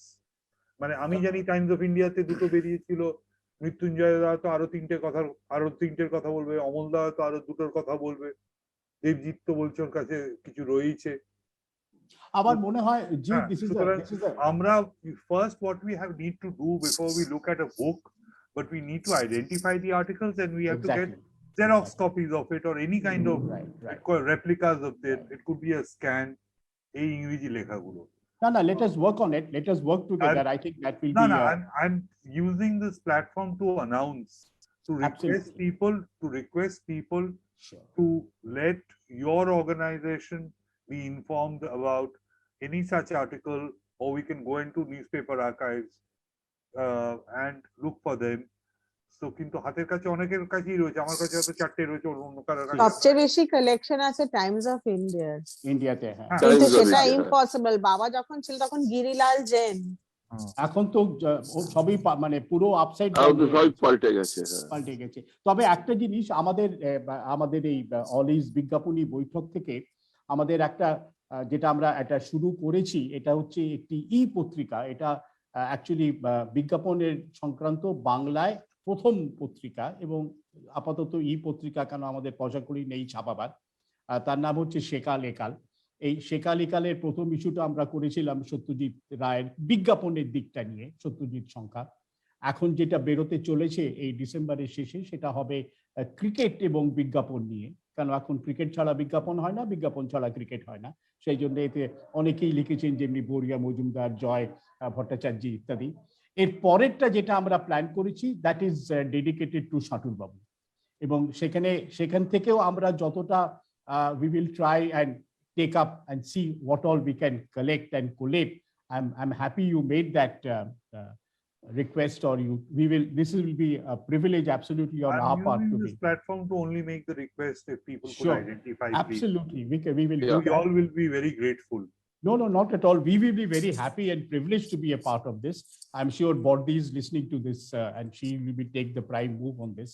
we will Sujit, আমি একটা রিকোয়েস্ট করবো সুজিত, হ্যাঁ বলো। এটা তুমি ভাই যখন কাজটা করবে না, হুম তুমি এটা বাজেটও করে ফেলবে একটা, বুঝেছো? হুম হুম বাজেট ওটা আর- কিন্তু করো, কারণ একটু ফান্ড রেজ করতে হবে তো। ঠিক আর ঠিক জিৎ, ঠিক ঠিক জিৎ অবস্থা। বাবার ওই আমি হেল্প করবো। Sure. ফুডের ব্যাপারটা জিৎ, রান্না। রান্না না রান্না, বাবা কি খেতে ভালোবাসতো, না সেটা কোথায় একটা কোথায় ছোট্ট যেতে করে, ভালোবাসতো, সেটা একটা কি কি হুম, রান্না করতো, মানে বাবাকে সবাই তো মানে অ্যাজ আ মানে হিজ ব্রিলিয়েন্স অ্যান্ড পাণ্ডিত্যের সবাই সবকিছু জানে, কিন্তু বাবা বাড়িতে যে বাবা যে কি খেত, আমরা ছোট্ট থেকে মানে ভালোবাসতো, কি কি খাবার, কি কি রান্না করতো, সেগুলো বাবার লেখো না, ফেভারিট সেগুলো সব বল। খাওয়ার। সেগুলো লেখো, না, বলো তুমি জানো লেখো। মৃত্যুঞ্জয় দা, না আমি বল আমি না। সত্যি একটা লজ্জার কথা বলছি, আমার আর জিতের মধ্যে একটা মানে ভুল না বোঝাবুঝি হয়ে গেছিল না জিৎ, আমরা লাস্ট মিট করেছিলাম যখন, তো জিৎ আমাকে 7-8 দিনের যে মানে 14 তারিখ ছিল, তো আমাকে আবার 3-4 তারিখে আমি জানলাম আমাকেও একটা লিখতে বলেছে, তো আমি তাহলে 3 months ago. না না সেটা আমি শুনিনি, এনিওয়ে যা ভুল Anyway. হয়ে গেছে আমি ক্ষমা চেয়েছি। তো Anyway. আমি লিখতে শুরু করেছি মৃত্যুঞ্জয় দাদা 3 তারিখ থেকে, হ্যাঁ আমি লিখেওছি, আমি বাংলায় পুরোটা প্রায় 14-15 পাতা লিখেছি, Great. লিখে ইমেল মানে স্ক্যান করে পাঠানো হলো, বুলাই সেটা হালদারে গিয়ে প্রিন্ট করালো, তাই কিন্তু উপরে নিচে সব লাইন ফাইন গুলো মিস আউট হয়ে গেছিল বলে লাস্ট মিনিট আর পারলাম না, আর আসার টেনশন, আর তারপরে আমার একটা সত্যি বলতে কোল্ড ফিট হয়ে গেল, যে সবাই বড় বড় সব এখন- লেখক আর তার মধ্যে আমি কি তোমার লিখবো। লেখাটা আছে, তোমার লেখাটা আছে তোমার কাছে? আছে ওই আছে জায়গাটাই সবথেকে ইন্টারেস্টিং। না এই আমাদের কিন্তু- শেখা লেখালে দিয়ে দাও। হ্যাঁ কিন্তু আমি আপনাকে একটা জাস্ট কথা বলতে চাই, আমি ওটা তো লিখেছি প্রায় মানে 1000 ওয়ার্ড অ্যারাউন্ড, আমি ঠিক করেছি এখন আমি মানে জিতের সঙ্গে কথা হয়েছে মানে ইন ডিটেল লিখতে চাই, মানে তুমি আমাকে- বাবার তুমি এইটা আমাদের দিয়ে দাও। এবং কিন্তু এবং এটা রান্না আমার করার আমি এটা কারেক্ট আমার করে দে, লজ্জা কারেক্ট করে শোনা। দে, কারেক্ট করে দে না, বোবাই, আমি নিয়ে edit এস- করে দে। বোবাই, মৃত্যুঞ্জা, রান্না করার তুই এটা ম্যানেজ কর। শোন না, রান্না করার পর রান্নাঘরের কি অবস্থা হতো সেটা সেটা ভালো করে লিখিস। না সেটা আমি বলছি, ওই বল, একবার বল, নাকি বল। বাবা তখন বাবা বাড়িতে থাকতো, আমরা স্কুল থেকে ফিরে এসেছি আর দেখি রান্নাঘরের দরজা বন্ধ আর সামনে একটা টুলে বসে আছে, আমি ভাবছি সামনে রান্নাঘরের সামনে টুলে বসে আছে কেন, মা তো নোটিস করেনি, স্ট্রেট ঘরে চলে গেছে, আমাকে ধরেছে, বলছে রান্নাঘরে চল। আচ্ছা কি হয়েছে, দরজা খুলে দেখি সর্ষে তেল রিজালা বানাচ্ছিল, সর্ষের তেলে প্যাকেট হাত থেকে পড়ে গেছে, আর সারা নিউজ পেপার পেতে সেটাকে চেষ্টা করেছে ছাপা করতে, কিন্তু কোনো উপায় নেই, বলছে তুই ছাপা করতে হেল্প করে দে, আমি এখানে দরজায় পাহারা দিচ্ছি, তো সারা রান্নাঘর ক্লিন করতে হয়েছে, কেননা কিন্তু তারপরে মানে ফিয়ার যে দেখলে কি হবে, মানে মানে রান্না করার পরে রান্নাঘরে লাগে থার্ড ওয়ার্ল্ড ওয়ার, কিন্তু খাবার যেটা বেরোতো ওয়াজ সুপার হিট। হ্যাঁ যা যা রান্না করতো, তারপর আমি ছোট্ট আমি থেকে আমি অসাধারণ, আমি আমি অসাধারণ। বাকিদের হিংসের একটা কারণ দিয়ে শেষ করি। হ্যাঁ মানে আমার বলাটা সেটা হলো যে আই এম ভেরি হ্যাপি যে আরপি কাকু যেগুলো খেতে ভালোবাসতে সেটাই আমরা 3 জন জন্মদিনে খেয়েছি। আর বাবা সত্যি ওই উড়িষ্যার, আর মানে বাবা উড়িষ্যার পান্তা ভাত ওটা একটা আর্টের পর্যায়ে নিয়ে গেছে আমাদের বাড়িতে, মানে আমাদের বাড়িতে যেভাবে I feel সার্ভ very হয়, grateful. I feel ভালো very উড়িয়া যেভাবে- বলতে পারছে। that on his আচ্ছা, birthday হ্যাঁ, we বাবা should have that. পিওর উড়িয়া আর মা পিওর নেপালি বলতো, কারণ মা হুম, স্কুল মানে আমি জাস্ট বলছি হুম। বাবার হুম, বাবা পিওর আমার মনে হয় একদিন একটা এই সাধুর বাবুর কুজিন নিয়ে একটা লাইভ ইয়ে দরকার, নেভার এন্ডিং হবে ডিসকাশনটা। এক্স্যাক্টলি। তা আজকে আমাদের আলোচনাটা এখানে শেষ করি, but first I need to thank the audience which have come and I'm seeing a large Yes. number had dropped in, so Very very good. kind of them. 600 of them. That's a reach, so and this is going to go up on YouTube, এটা আমি record করছি, এই জন্য আমি ইউটিউবে এটাকে upload করে আমরা তোমাদের সবাইকে একটা করে লিংক দিয়ে দেবো, which you can pass it on to your friends, because অনেকে তো ধরো আজকে সময় পাইনি বা কোথাও বিয়ে বাড়িতে গিয়েছে, এটাকে পরে ইউটিউবে অ্যাজ ইট ইজ আনএডিটেড দেখতে পাবে, 1 নম্বর। 2 নম্বর হচ্ছে যে এই যা আমরা আলোচনা করলাম, যে কোনো রকম ভাবে let us also get involved in trying to keep the flame going, and শাটুল বাবুকে দিয়ে আমাদের তরফ থেকে যেটুকুনি করা, অমলদা যেটা তুমি বললে একটা বাজেট ফাজেট করে, let us sit down, let's keep the connection going, because we are all connected in any case. And I must also thank all of you for having, this was a splendid adda. This is something which I'm sure Shatul Babu would have loved. Mane, we have just, it's just juto. Absolutely, এবং absolutely. আমাকে এই আর্টিজম যেখানে আমি বসে এটা করছি, এই সুন্দর ব্যাকগ্রাউন্ড, আলো জ্বলছে, আমি মানে পরের পয়সায় পোদ্দারি করছি আর কি, কফি আসছে, 2 কাপ কফিও খেয়েছি, আরামসে মনে হচ্ছে যেন কাজে এদের এখানে ওপরে এখন 2টো ফ্লোরে শুটিং চলছে, এখনই লোকজন নামছে উঠছে ক্যামেরা নিয়ে, হ্যাঁ প্যাক আপ এসব শুনছি, তার মধ্যে খুব ভালোই লাগছে। এদের এখানে শিগগিরই আর্ট এক্সিবিশন হবে, আর্ট নিয়ে চর্চা হবে, আর্ট এন্ড ফার্নিচারও নাকি আর্ট, এটা নিয়ে একটা কি সেটা নিয়ে এই সন্তোষপুরের ইয়েতে আর্টিজমে মাঝে মাঝে আমাকে ওরা স্পন্সর্স তো, কাজে please visit Artism whenever you are passing this side and take a look. It's a wonderful place for an adda, I must tell you. So we on if I may just say two things, like sure Gargi, sure as RP as a Baba and his sense of humor at home to end Lovely. this. So one is that we were 3 talking to Baba, and Baba was shouting and whatever, loudly saying something, and then he agreed. So I told him, why were you shouting when you agreed?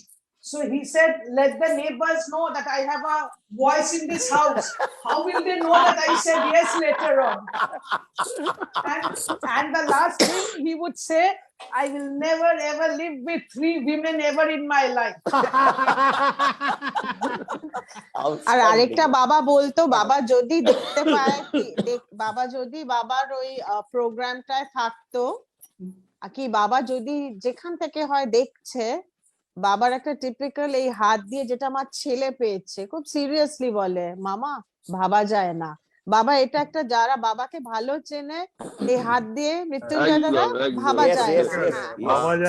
বাবা এসব যদি দেখে, এটা আমি যেখানে আমাদের ওই অনুষ্ঠান হয়েছিল যদুনাথ ভবন, সেখানে আমি বলেছিলাম লাস্টে যে বাবা যদি দেখছে, বাবা এরকম করে বলবে ভাবা যায় না আমাকে নিয়ে এত আদিক্ষেতা। আমাদের এই তাহলে আজকে আমরা আমাদের এই আড্ডাটা, মানে আড্ডার প্রভাত পুরুষের উপরে যে আড্ডাটা আমরা চালিয়ে গেছি, সত্যি এটা দিস ইজ আ হোলসাম 100% আড্ডা। আর তোমরা সবাই ওকে এত ভালো করে জানতে যে আড্ডাটা ওয়াজ, আই এম শিওর সবাই যারা শুনেছেন তারা বলবেন, তোমাদেরও বলবে, আমিও শুনবো, শুনতে খুব ভালোই লাগবে, কারণ এটা একটা ভালো প্রোগ্রামের পর খুব মজা আ যাতা হয়, তাই হবে সেইটা। তা আজকে আমরা এখানে শেষ করি। Thank you very much, thank you, ধন্যবাদ।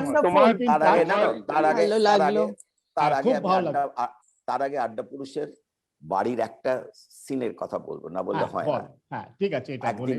দুপুরবেলা ঢুকলাম, ঢুকে দেখলাম ছুটির দিন ছিল, আরপির বসার ঘরটা বিরাট বসার ঘর, সেখানে এক একটা কর্নারে এক একটা ঘটনা ঘটছে।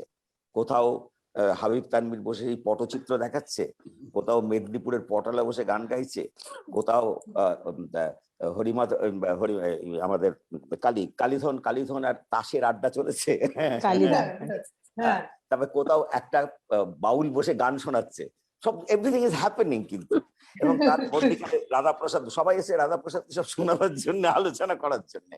আর তার মাঝখানে 2টো সাহেব ঘুরে বেড়াচ্ছিল বলে, তারা সমস্ত, আমি হাঁ করে দেখছি, তারা সব ঘুরে ভেতরের ঘরে চলে গেল, সেখানে কিছু একটা হচ্ছে, চতুর্দিকে হচ্ছে হ্যাপেনিং। তারা ঘুরে ঘুরে বললো, oh God, it is a mad house, বলে বেরিয়ে চলে গেল। ভাবা যায় না, ভাবা যায় না, এই তো ভাবা যায় না, বাবা খুশি হবে শুনলে। আর আরেকটা জিনিস, আমরা কিন্তু অলওয়েজ আড্ডায় এই যে বৈঠকখানা এটাতে আমরা কিন্তু শাটুল বাবুর উপরে আরো অনেকগুলো করবো, যেটা অমলদা একটা বলছেন শঙ্কর লালের সঙ্গে কথা বলে, ওনার সঙ্গে স্টালিনদার সঙ্গে কালীঘাট পট নিয়ে একটা আলাদা আলোচনা। কাজে এই আমরা ওনার এক একটা জিনিস নিয়ে যতটা পারা যায় আমাদের ইয়েতে we are going to break it up into 3 or 4 sessions. এটা তুমি ঠিকই বলেছো অমলদা, এটা কার্টেন রেজার মানে আমাদের এই অল ইজ এর আড্ডায়, এবং we will continue with this because this is real time fun. তোমার মানে আজকে কার্টুন রেজারটা কিন্তু নাম ক্যাপশনটা কিন্তু সাকসেসফুল হয়ে গেল। শাটুল গুপ্ত কথায় অনেক গুপ্ত কথা বেরিয়ে অনেক গুপ্ত কথা বেরিয়ে গেল। হ্যাঁ, এমনকি ওই কি বলে ফিল্মের ক্যানেস্তারা ট্রেনের মধ্যে পড়ে আছে, হ্যাঁ সেটাও তো, এইগুলো তো নানান গুপ্ত কথা। হ্যাঁ, রান্নাঘরের মধ্যে কি বলে সর্ষের তেল ভাসছে, উনি বাইরে পাহারা দিচ্ছেন, এইগুলো মানে এ তো মানে ভর্তি আড্ডা, মানে সত্যি গুপ্ত কথা। এবং চিত্ত যেটা খুব ইনসিস্ট করেছিল আমাদের সহকর্মী চিত্ত, যে এটা ওটাই বলতে হবে, তাতে বলেছিল না না এটা কিরকম, অনেকে বলেছিল একটু খারাপ লাগছে, বলেছি কিচ্ছু খারাপ লাগার নেই। আমরা বললাম হ্যাঁ হোক গুপ্ত কথা, কাজী গুপ্ত কথাটা সত্যি দারুণ, খুব সুন্দর, ভেরি নাইস, খুব সুন্দর, ভেরি নাইস। খুব ভালো। Thank you very much for having come in today. Thank you very And much we for keep in touch inviting and we us continue further. Thank you. to participate. Thank Thank you. Bye bye bye, all the best. Bye bye. Good luck Bye to bye. everybody. Bye bye Great, bye bye. great. Thank you. Great. Bye bye. Bye Bye bye bye. bye bye. Bye. Bye.